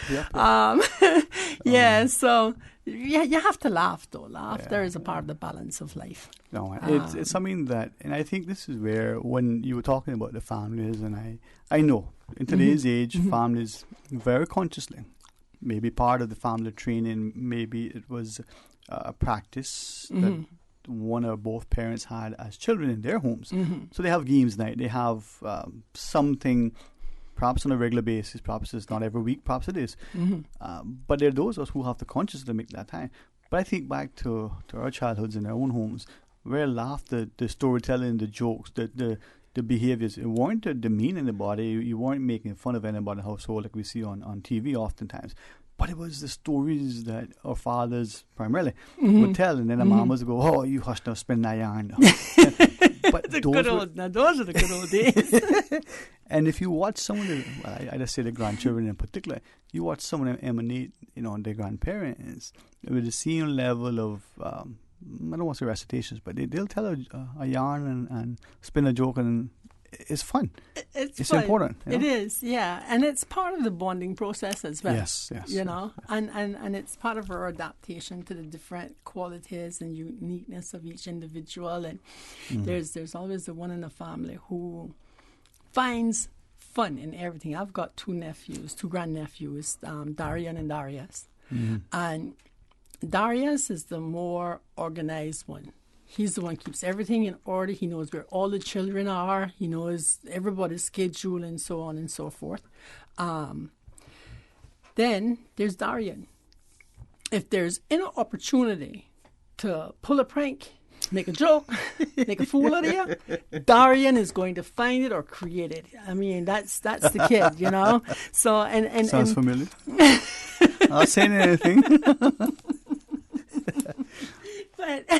But even at the March for Family, I'll be standing for Darian and Darius, you know, because these are individuals in my own family. Yeah. Something you shared earlier, and only because I think it's important for us to be able to have not only a serious discussion, to be candid, but to maybe ask people to think, to maybe challenge sometimes their thought processes, the things that they believe, but also to give them the strength, the courage to champion and defend the things that they believe. You talked about Christians in society and leadership and the like, whether that's political leadership, civic leadership, whether it's in business or the like. But I would say that we all, without any exaggeration, would want to know that the people that we have in a position of authority are ethical, are honorable, have a certain level of more, moral standing and the like. But there are those who say, well, you can't be a Christian and be a successful businessman. You can't be a Christian and be a politician and all these things. Is that true? I mean, that's quite untrue. The Bible says, first, let me start with Jude. Jude said it. The enemy. Is it Jude Power? Oh, no, the book of Jude. And the book of Jude can only fit on 2 pages if you have extra large print. Okay, the book of Jude is only one chapter, and the enemy crept in to destroy the gospel from the inside, and so we've been taught some things that really are not in accordance with the power and authority of Christ. Right. Okay, now we're talking first about Christians, those who are of the kingdom of God. This is a God who the earth and all its fullness belongs to Him. We wouldn't be here without the His cattle and the hills and all. All that stuff, even the grass, not just the cattle, but the grass that feeds them. And grass is found all throughout the world. Right. Yeah. And so then, where is the barrier between us and being blessed that we can bless others? The only how that you can be blessed to the point where it is that you can bless others financially is if you have it. Now, where we get caught up into this thing is when we start talking about the love of money. See, the love of money is where you come back to you can only serve God or mammon. So if you understand that, like Solomon said, money answers all things. It's a necessity, all right? Because you won't keep the electricity going. You got to give CUC their money. Ran on to CUC. What's CUC? That's good. I should be. They're going to keep the monopoly doing all. So money is a necessity, but the love of money is what it is that you have to reject. You have to see it for what it is. It's your functioning tool. The love of money is the root of all evil, no? Right. So you reject the love of it. You see it for the necessity. You see it as one of God's provisions. Listen, Dwayne needs this. I'm going to go get my money and I'm going to give Dwayne some money because Dwayne needs to pay his bank mortgage this month and things are a bit hard on him. And the only how I'm able to do that is because God has blessed me that I can be a blessing to others. Right? So can Christians then play a role politically and financially? We're supposed to be able to. When you look at the Jewish system, and this was the same part of the conversation I was having yesterday, Jews take in money from the world, but they only spend it inside the Jewish community. They spend their money outside the Jewish community only if it's absolutely necessary. And if they identify a way that they have to spend it outside, they monitor it. And if it's repetitive, they find somebody who's talented for that section. They build a Jewish business and then they spend their money back in the Jewish business, right? So that they are always able to help their Jews out. Now, we are charged to love our neighbors as ourselves, to do good unto all others, right? The reality of it is that everybody in this world needs food, they need water, they need shelter, so on. Government can't afford it all. Charity is often missed. But the place where they run to is the church. The church has to be financially equipped. And the church itself is the members of the body of Christ. And so we have to be financially equipped to be able to help other people out as that need comes up. Christians in politics, well, the devil has managed to wreak so much havoc throughout the world because there are not enough Christians in politics. The Christians, people were talking about this just now. To have a godly nation, you need to have godly people. A man who serves Satan is not going to execute the word of God. His purpose in there is anti-God. So you have to have people who are pro-God in power in order for you to have godly administration. Not that God cannot convict the hearts of others. Because we were talking about this just earlier today, that the king's heart is like the waters of the river in the hands of God. He turns it whatever direction he wants. But we've seen often in the Bible, we were speaking about Chronicles and stuff just now, where when it was ungodly leadership, the people were oppressed, hunger and famine hit the land, their living conditions, the way they treated each other. When godly leaders took over, Josiah was a young boy, but his heart was on God. And things were made good under God. And he says, if my people who are called by my name would humble themselves. Yes, and pray, I will hear from heaven. And I will answer their prayers, and I will heal their land. So, in there we see the two ownerships of him and the people. And he's saying, I will heal their land. So who has possession of it? Right? It is the Christians that have possession of it. We don't understand our power and authority and the roles that we're supposed to play because a lot of this has not been taught. The contrary has been taught, that Christians are not supposed to be in politics. Well, that was a lie straight from the devil because he don't need you to be in power. He doesn't want you to be in power. But you highlighted something that I think we are failing to appreciate. We repeat it in the media. We repeat it as pundits, political or otherwise. Partly because we don't know any better, partly because we've been ourselves misled and misinformed. So these things get repeated as fact, and all of a sudden they're acted on, accepted. And when voices like yours come and say, well, hang on, is that really what it is? Let's check the record and see if we can verify it. I keep saying this, we often have a good friend who likes to quote it, and I appreciate him for saying that. President Ronald Reagan, he would say to President Gorbachev, trust but verify, using the Russian sort of saying as a tool. We can be trusting, but let's confirm, let's verify this thing. Yes. In this day and era, we go back to the notion of wanting ethical, moral leadership, but yet we're not willing to go far enough to say, okay, well, that then therefore if you have Christian leadership in a Christian nation, I'm not talking about any other country but this one, then why not Christian leadership in business, in government, in politics, in civic society, and the like? If the people are not godly, how can God be part of the people? And that is the question. If we want to have these things, we have to put Christians in place for it. Okay. People who work for Christian companies, Christian-run companies, work in a better environment. And without calling a name, I want to speak to one particular company that is run by Christian people who have funneled so many young men through their company and taught them the tricks of the trade and sent them on, and they work, they have to meet their work requirements, but the company allows a lot of leverage for them because they understand, hey, this is a human being. I have to treat them with respect. If I'm kind and I'm good, I'll get kind and good back from my employee. There's hardly a time that they call in sick. They don't want to call in sick. They don't want to call in sick for two reasons. One, they're going to have a great day at work. Two, they don't want to let down the people who are holding them up. That's right. You understand it. So, yeah. Good follows good, Mama says. Yeah. All right. When we come back, let's tell us more about the March for Family. Reminder people, it is this Saturday, what they need to do, where they need to be, and all the good stuff? Yes. All right. Yes. Really appreciate you sharing time with us, taking your lunch over and coming in and chat. Man, you're inspiring. Thank you very much. You want to call and share a thought? You want to pose a question and ask something, say something? Let's do something. 949-8037 or 1-800-534-8255. Couple more minutes with our good friend Tina. Stay tuned for Talk Today.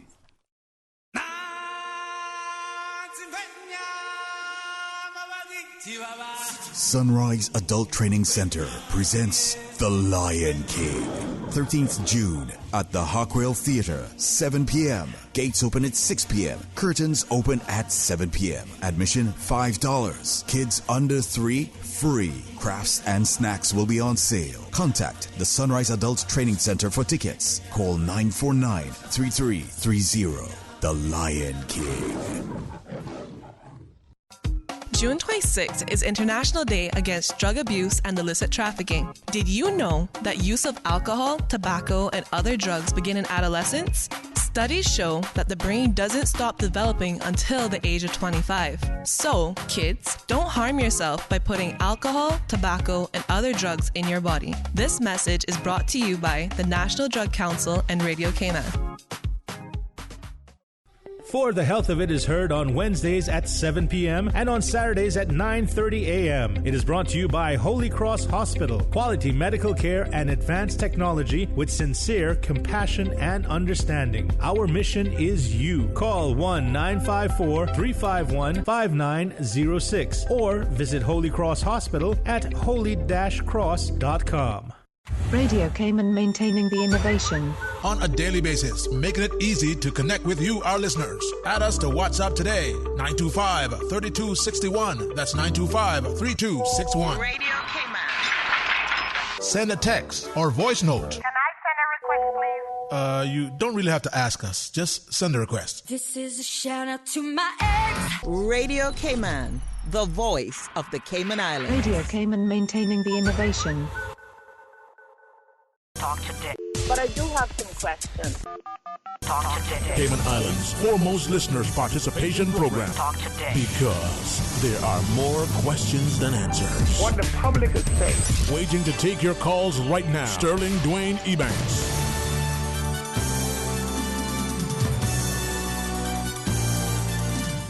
Hey, good afternoon and welcome back. Thank you for joining us. And thanks again to Miss Susan for making it so easy. I mean, she made it any easier. She'll be hosting the show. Right, so that maybe something Miss Norma can arrange, I think I got some time. I don't think so.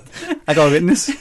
She'd rather stay behind the scenes. All right, yeah. I'll do my part here, Miss Susan. You do your part over there. Yeah. But thanks, Tina, for joining us. And I think that there is, unfortunately, a lot of open hostilities in our society without it being constructive discussions. Mm-hmm. People are becoming vitriolic and resentful and disrespectful toward each other, and perhaps at times misconstruing, I'm standing for this because this is worth standing for. Right. But share with us. One of the things that concerns me greatly when you start talking about bullying and name calling and being disrespectful and stuff is the way that the Christian community is now being treated internationally and even nationally, where our Christian values and views are being downgraded and being frowned upon, being looked at as idiotic behavior, being disregarded, being disrespected.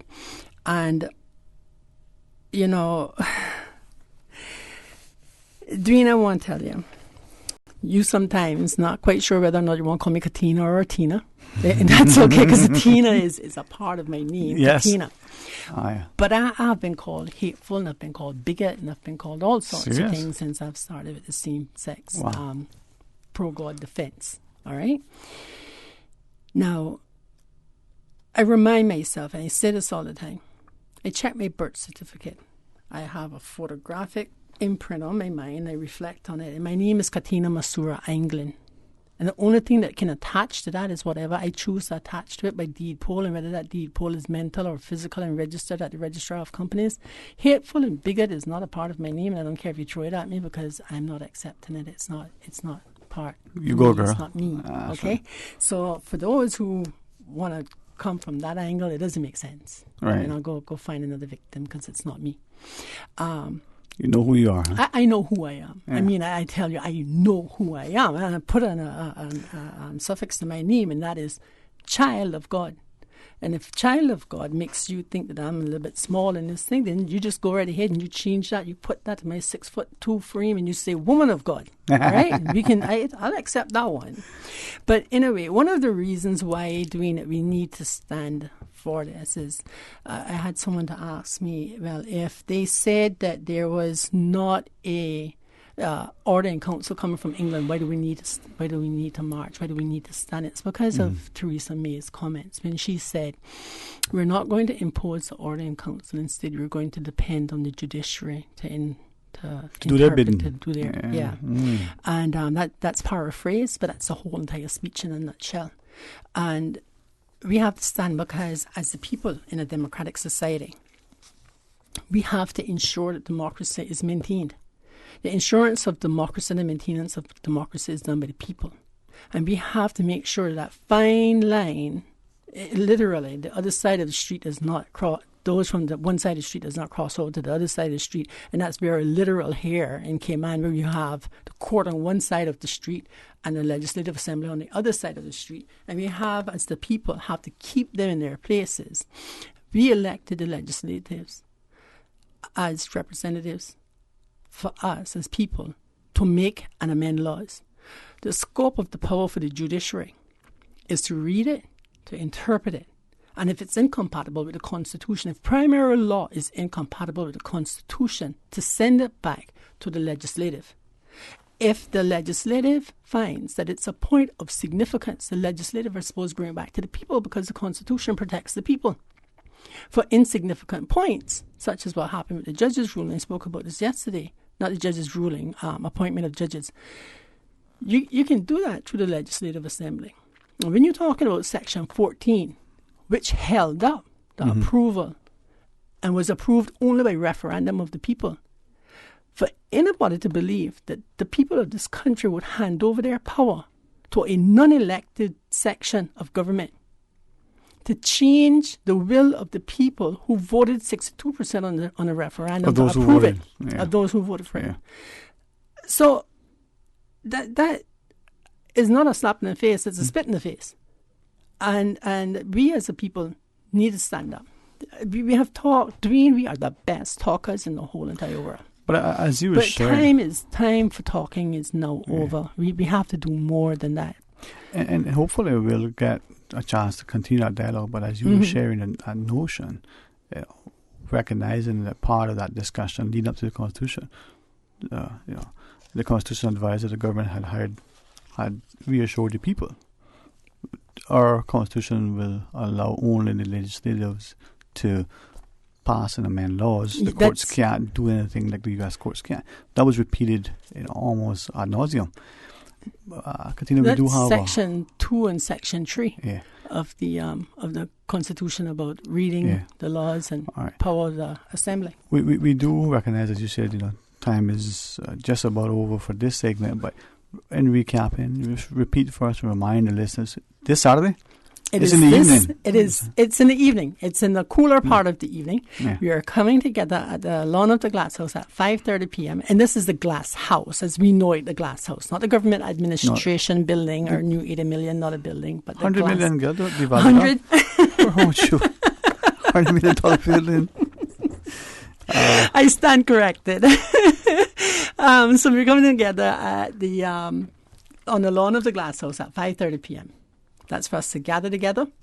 And then at 6 p.m. we're going to set off on the march.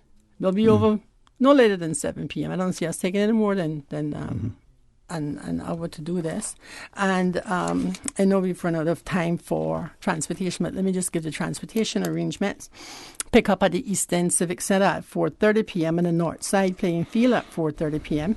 At the Church of God Prophecy at 4 p.m. At the Full Gospel Hall, Georgetown Full Gospel Hall, on South Church Street at 4 p.m. and at the Seventh-day Adventist on Smith Road at 4 p.m. For those who need further information regarding transportation arrangements, you can call Gwen on 917-2985. Again, 917-2985. So I look forward to seeing many people out there on Saturday, even though it's short notice. This Saturday. For those who want to email, some people... They can email us at CaymanCause, CaymanCause @gmail.com. CaymanCause@gmail.com. All right. So this Saturday. Well, as you or any of the other organizers wish, maybe tomorrow you can call and remind us. We'll do our part.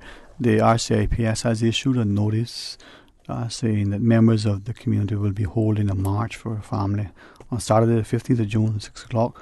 The procession will begin on the lawn of the old glass house, travel west along Elgin Avenue onto Edward Street, conclude on 4th Street in front of Hero Square.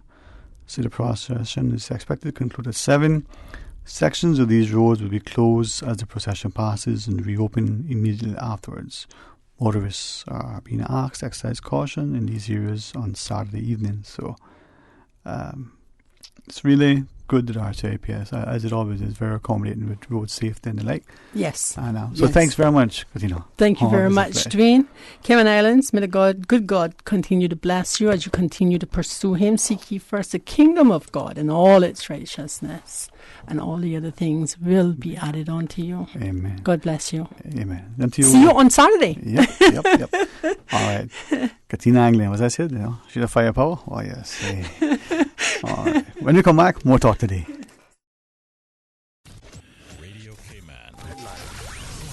Cayman's newsroom. These are the biggest stories right now. The predicted average hurricane season is being blamed in part on the current El Niño effect the region is experiencing. The Director General of the National Weather Service in Cayman says another driver which led to prediction is sea surface temperatures in the Atlantic Ocean. He says in April, temperatures were running low, but they are closer to average these days. For more information, check weather.gov.ky. Good afternoon, I'm Dion Anglin with your headlines. In news elsewhere, at least 24 police officers in Memphis, Tennessee were injured in a clash with protesters following the fatal shooting of a young black man. The police standoff, which began on Wednesday night, occurred when U.S. Marshals Service agents attempted to arrest an unidentified wanted man. The man allegedly tried to ram his car into officers before emerging with a weapon and was then shot.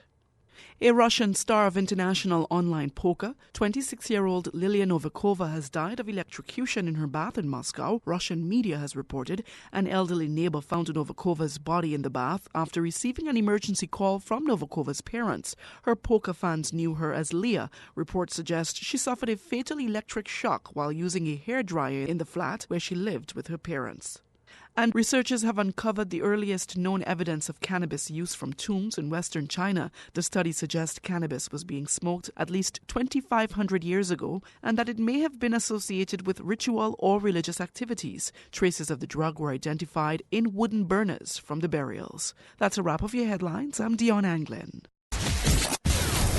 Radio Cayman, the voice of the Cayman Islands.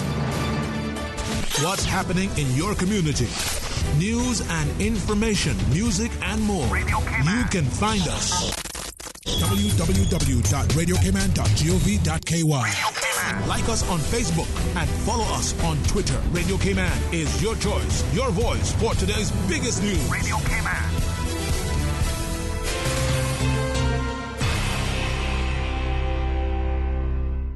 Talk today. But I do have some questions. Talk today. Cayman Islands' foremost listeners participation program. Talk today. Because there are more questions than answers. What the public is saying. Waiting to take your calls right now. Sterling Dwayne Ebanks.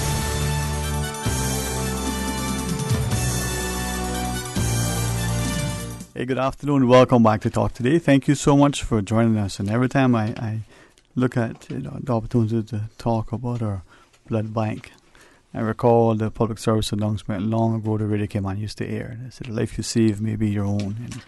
And that gift of life is blood. So Greg Hunnigan and Michael Parchment joins us, gents, as we talk about World Blood Donor Day, which, well, today is Thursday, so that'll be tomorrow. Definitely tomorrow. Definitely tomorrow? Yes. All right. Well, good afternoon to you, man. Thanks very much for coming on board, man. I appreciate it. Thank you for the invite, Mr. Sterling. Always a pleasure to be here to educate and update the public, Yeah, man. And something that I believe the growing populace is starting to appreciate. Blood is life, but the business of blood is expensive. In terms of a commodity, you were going to go and you buying water or gas or whatever. Those things you may think are expensive per ounce or liter or whatever the measurement is at a time. But check blood.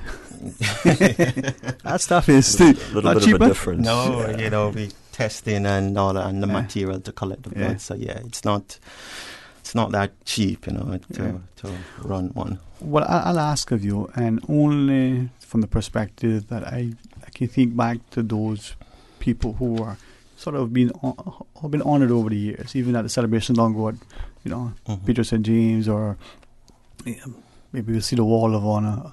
These blood donors who've been doing it for decades in many cases, to see their contribution, that invaluable sort of service, and the love with which they do it, maybe to encourage more of us to understand that we can, what it would involve, why it's important and the like. But blood, the gift of life, huh? Yes, very, very important. Donating blood has shown to save and improve lives. Across the world, millions of units are being used. Even as we speak, somebody maybe transfuse or a couple of thousand lives may have been saved by right now in other countries. So But Michael, from that perspective, it's probably challenging, I would imagine, to look at blood and look at economics and to see that not probably more easily, wouldn't be that difficult to see the cost of doing the stuff to make sure the blood is safe. But when you need to go and buy it like a commodity that you would buy anything else, you have an office, you need pen and paper and printer ribbon, whatever it is these days that we run in offices. But if you need to get blood and you can't get it and you got to buy it, it's not just, Michael? I mean, well, you don't really have a lot of choices. Yep. If blood is what is required, then that's what is required. So you have to, it's in your best interest to put in place a system that facilitates, the collection, storage, processing of all that,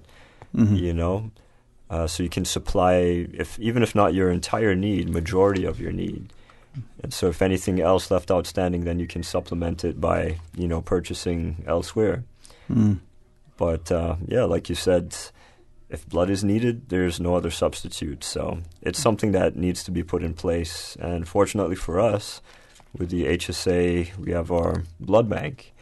And even if I might interject here, it's, people coming in may not appreciate, especially newer donors, may not appreciate or be slow to appreciate, let's put it like that, what we have. But you have to recognize that system has been responsible for the collection of several units of blood. I mean, that's quite the understatement for all those years past. And so I think we've done a tremendous job. That's an understatement even, in collecting, and also big thank you even to the donors, or regular donors that come time after time to donate and support the blood bank, because without them, well, you have nothing. So, the donors are the engine of the blood bank. Without them, there will be no blood bank. So that's why they're so vital, and that's why it's important that we get people to change people's mind about donating blood. So. And certainly share with us so that we become those of us who may be considering, maybe have donated once in a while, may have done it long ago and haven't in a while. Whatever the case is, as we talk about World Blood Donor Day, share it so that we understand it. But the notion of being a blood donor, there are those who have perhaps still unfortunate sort of myths and misconceptions about the whole notion. The needle isn't 50 feet long and 5 feet wide. It is. It's a tiny. It's a small needle. Still no chocolate chip cookies prepared to you while you wait. We are still making it. We're still making it. It's taking long to make. Point taken. Yeah, but Greg, it is is, as you shared, is something that a nation needs to have at its disposal. But I believe from what we increasingly sharing with the public is that as a jurisdiction, Cayman has been in front and center and being able to do a lot more, in-house, as it were, compared to the places. But there's a lot more we can do. Yeah, a lot more can be done. And the blood bank in Cayman is phenomenal, for such a small island. It punches above its weight and thing. I wonder how. Yeah, I wonder how, but I guess because we have dedicated staff, firstly, and donors who really can, help us out and all that. Because without them, we can't save lives, so, yeah. But, I would like to, tell the listeners as well that the blood bank plays a crucial role in the healthcare system of any country, including here in Cayman. If you have a blood bank that supplies quality blood, right, your population or your healthcare would be good. Right, you don't have to be looking for it elsewhere and all of that. So your costs are already somewhat reduced. Yeah, and save more lives and improve lives. And but national security as well. I mean, you think about it. You have your resource there that you can draw on, perhaps more timely. Yeah, not just definitely time as well. I didn't think about that. Yeah, it's I don't know. We don't, maybe because it's so well run, so efficient, so effective that most of us, thankfully, don't need to think about it.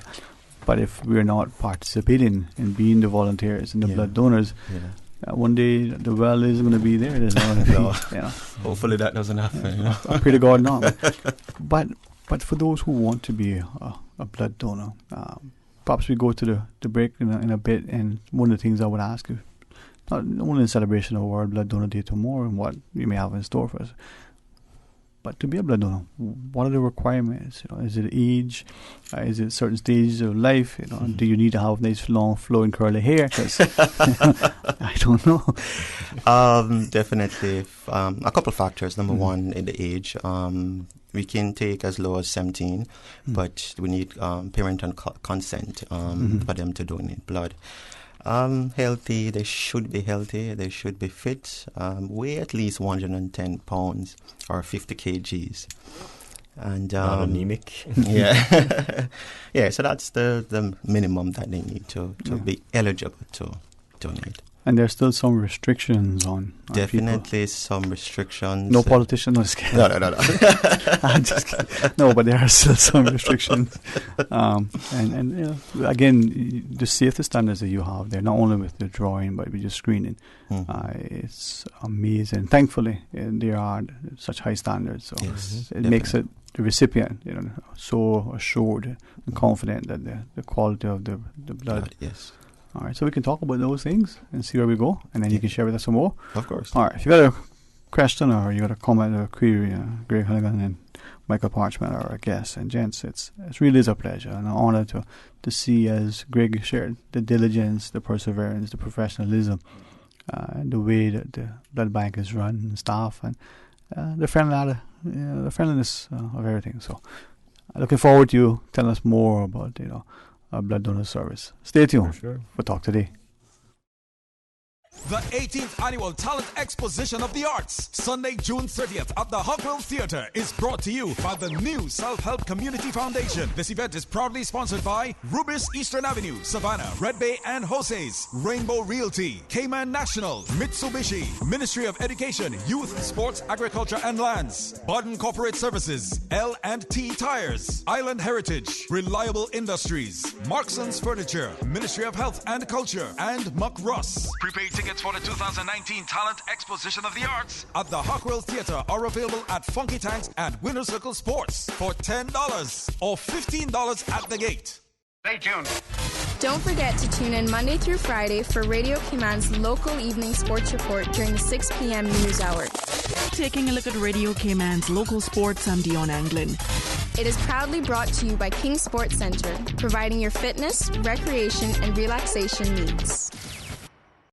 Headlines. With the latest headlines. Headlines. All the news when you want it. Tune in to Radio Cayman for hourly headlines of the day's top stories. One of Cayman's bright and shining young stars. Local, regional, international. Headlines. Turning to international news. Updates on the hour between 7 a.m. and 6 p.m. on weekdays. Radio Cayman News. Headlines. Your voice, your choice for today's biggest news.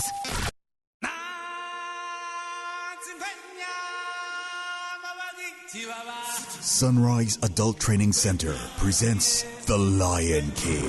13th June at the Hockwell Theater, 7 p.m. Gates open at 6 p.m. Curtains open at 7 p.m. Admission $5. Kids under 3, free. Crafts and snacks will be on sale. Contact the Sunrise Adult Training Center for tickets. Call 949-3330. The Lion King. Talk today. But I do have some questions. Talk today. Cayman Islands' foremost listeners participation program. Talk today. Because there are more questions than answers. What the public is saying. Waiting to take your calls right now. Sterling Dwayne Ebanks.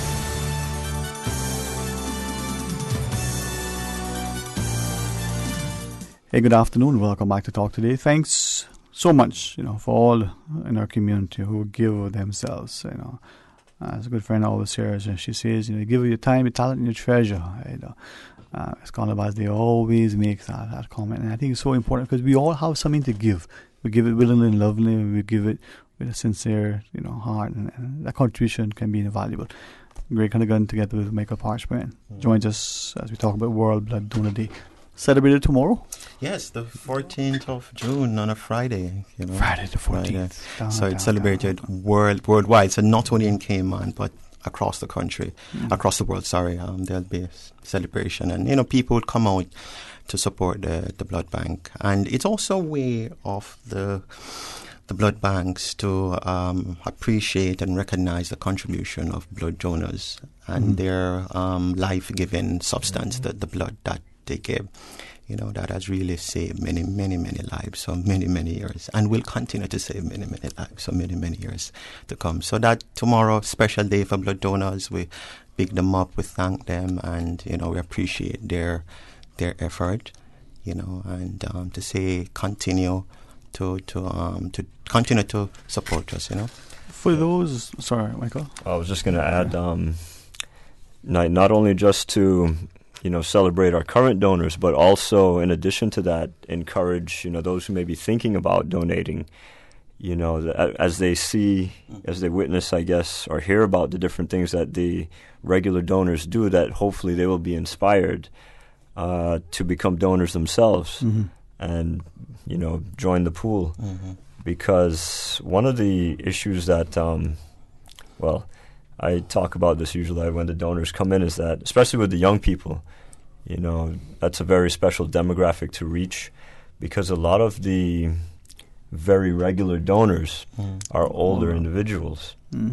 And, unfortunately, they're not going to be able to keep this up forever. And so anytime we get youngsters coming in, I always try to impress upon them the importance, tell them, what a great thing you're doing, because it really is.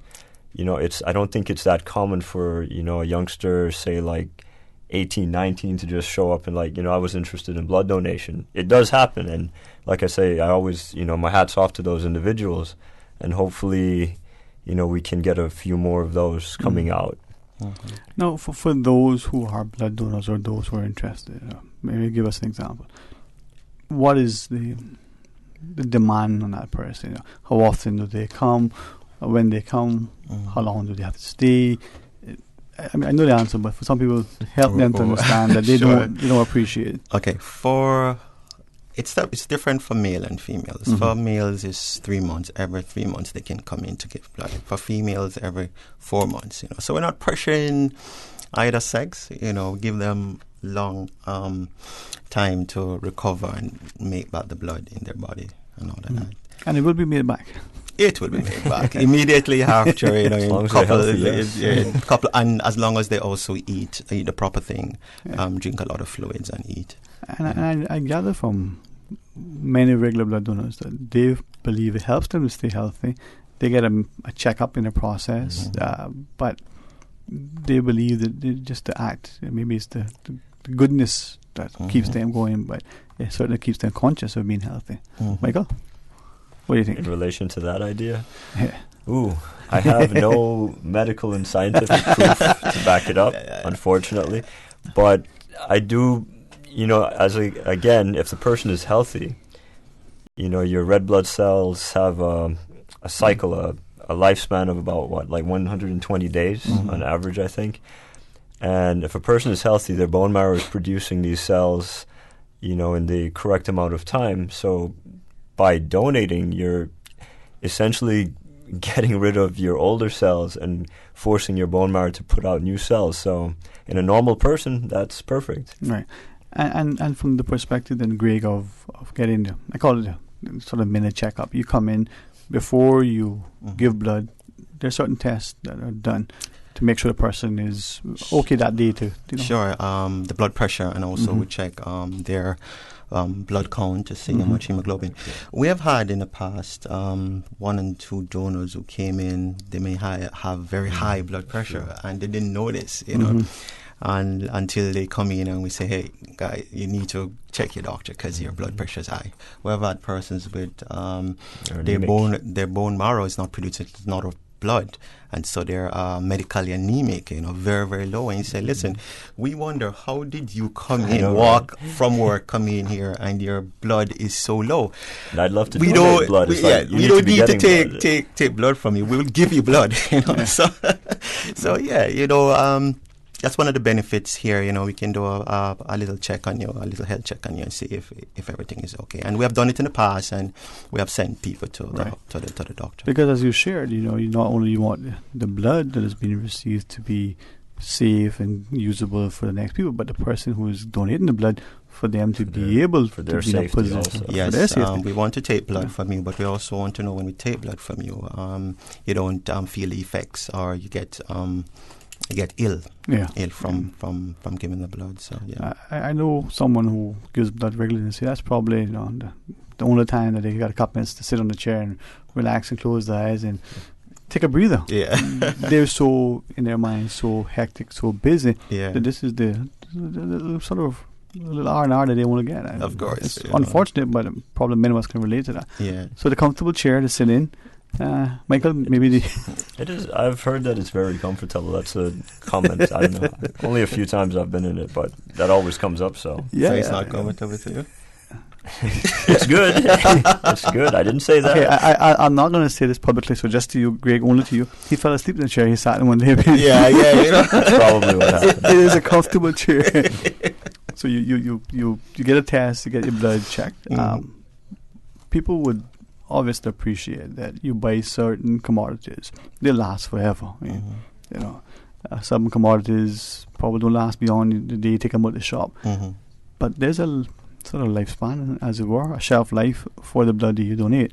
It can only last a while. That's why we need to be able to replace it. Yes. So just lasts only for 35 days. Red cells.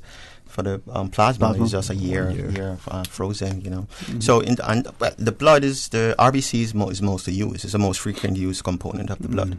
So that lasts just over a little bit over a month, So hence we need more donors, and we call people more often to have a certain level of blood in the. What are the platelets and platelets? We don't make it here in Cayman. Okay. But even shorter, it's like 4 or 5 days. 7 days. 7 days. Yeah. 7 days. I think 5 days with additive solutions and all of that. But we don't. We have to buy that from abroad. We don't make it here. And again, that's a cost. Yes, it is. For those who look at it from that perspective. Can also ask then, for those people who, well, I don't know how many of us know our blood type, so it's a good way of knowing what our blood type is. It is. Maybe, don't want to make it too much of a biology class, but it's enough to the different blood types. Is there a universal donor? Is there a universal recipient? If that would be helpful. I certainly don't want to add anything. Our universal donor would be, that's going to be like your, well, what should I say? O positive red cells. So all West Bears. Or truly your O negative. Because there's nothing in that. So it's an emergency situation. If you can't, do anything else, that's your safest option. But it's also pretty rare. So, and again, the whole thing with the dance, well, let me answer your question first before I go on to that. Okay. Universal recipient, that would be your AB negative blood. No, AB positive, correction. Did I say that on air? AB positive. It's live too. they can get anything that you want. So universal recipient, AB positive. AB positive. All right. And what I was going to say is that in addition to managing the shelf life of the blood, you have to think about other things as well in terms of, your national statistics. What are your common blood types? What are your rare blood types? And you have to manage all of that. And it's a little bit of a tricky balance, because if you have a type that's common, chances are somebody get into an accident, God forbid, chances that person is going to be your most common type, then you need to have most of that one. So it is a delicate balancing act. And most of the time, like I said, the blood bank does really well. And then sometimes, you get, a busy season? You can't really plan these things, but the usage goes up. Like probably, I think, the last 2 weeks have been pretty crazy, pretty intense. Wow. And you try, you have to balance all of that with the help of your donors. So it's pretty interesting. Yeah. It's never a dull day, really, in the blood bank. And this is where I think, Greg, as Michael was sharing, statistically looking at the profile of your population, if you know as a country that you have 100,000 people, make the numbers easy, 80% is this or 10% is this. If you know the numbers, then you can have that corresponding ratio within your supply. Sure. As you would as a company if you sell in stocks. Yes. Which widget sells better, right? Yeah.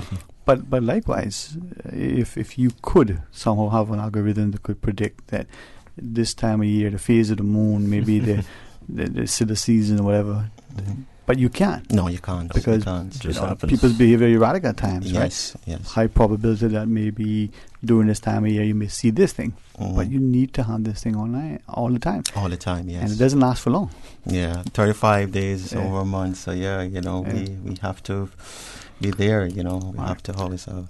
If I could, then certainly please share so that we are as informed as we can, but not only in light of the importance of being a blood donor, but in celebration of World Blood Donor Day tomorrow.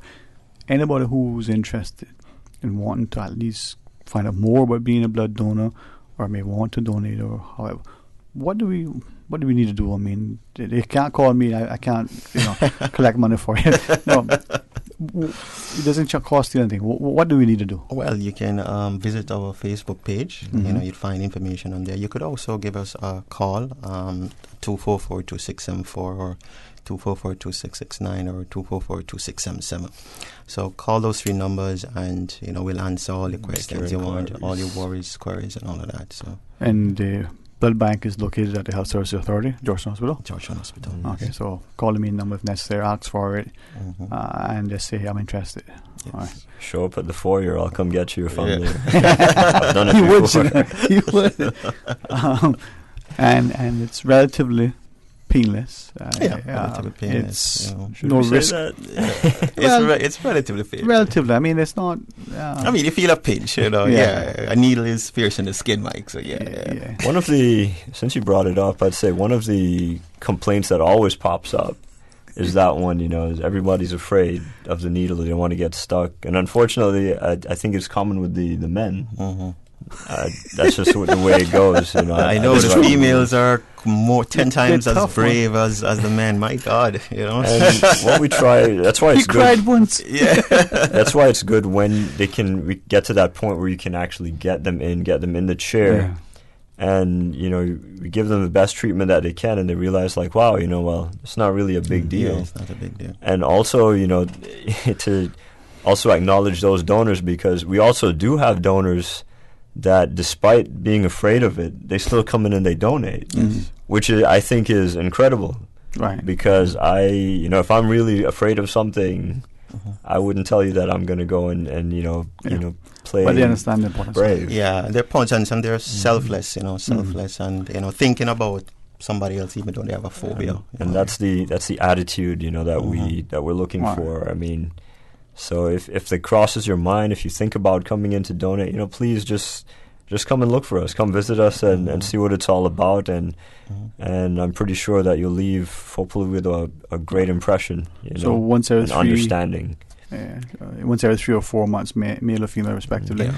When you come in, you're there for 4 or 5 days? I mean, how long? About 30 to 40 minutes. Not very long. Yeah, 30 to 40 minutes. The process doesn't take long, but I know you make the person stay there for a bit just to make sure. It gets shorter with, as they get used to doing it. But generally, I'd say maybe no shorter than about 20 minutes. Yeah. And I think a lot of that time is making sure that, you've given your blood, just rest a second. Yes. Are you okay? Are you feeling lightheaded? Observe them. Yeah. You guys really do a great job of making people comfortable and safe to both the blood that's received, but the donor. Yes. It's so paramount. Closing thoughts, Mr. Hannigan? Well, for me, it's World Blood Donor Day tomorrow, so I personally, and on behalf of the Blood Bank, wish to thank all of our blood donors from the Cayman Islands who have served us relentlessly over the years. We thank you very much from the bottom of our heart, and we'll encourage you to continue to support us. For those who are still on the fence, please, it's not bad. We need the help, we need to improve our healthcare service system here in Cayman, and by having the adequate amount of blood, we can do that. And so, that's it for me.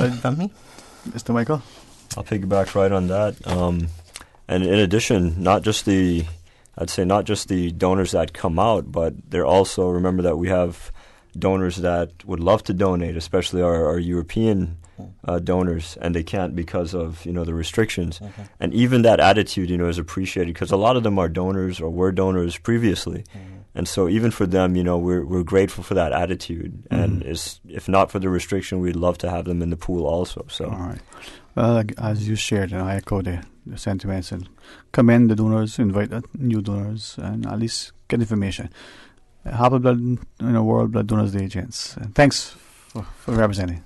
Thank you for having us. To our listeners, come back tomorrow. Join Mr. Art in the morning for the record. Be part of Talk Today right after the midday news and midday meditation. Keep Susan's company and have a request. You might want to hear something, not necessarily for the defender. I'll go more with, She laughs. She said, no, not for the defender.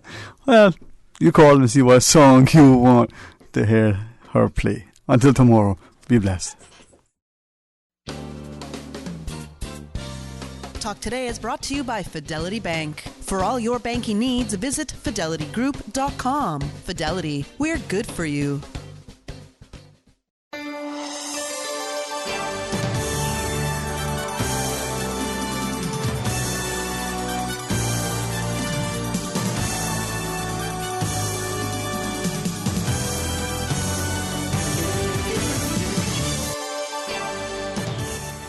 District to district, moving through the waters to Cayman Brac and Little Cayman. Your station, your voice. All things Cayman. One radio, many people. This is home. Radio Cayman in the Cayman Islands. After all that talk, sit back, relax. Easy listening on the way.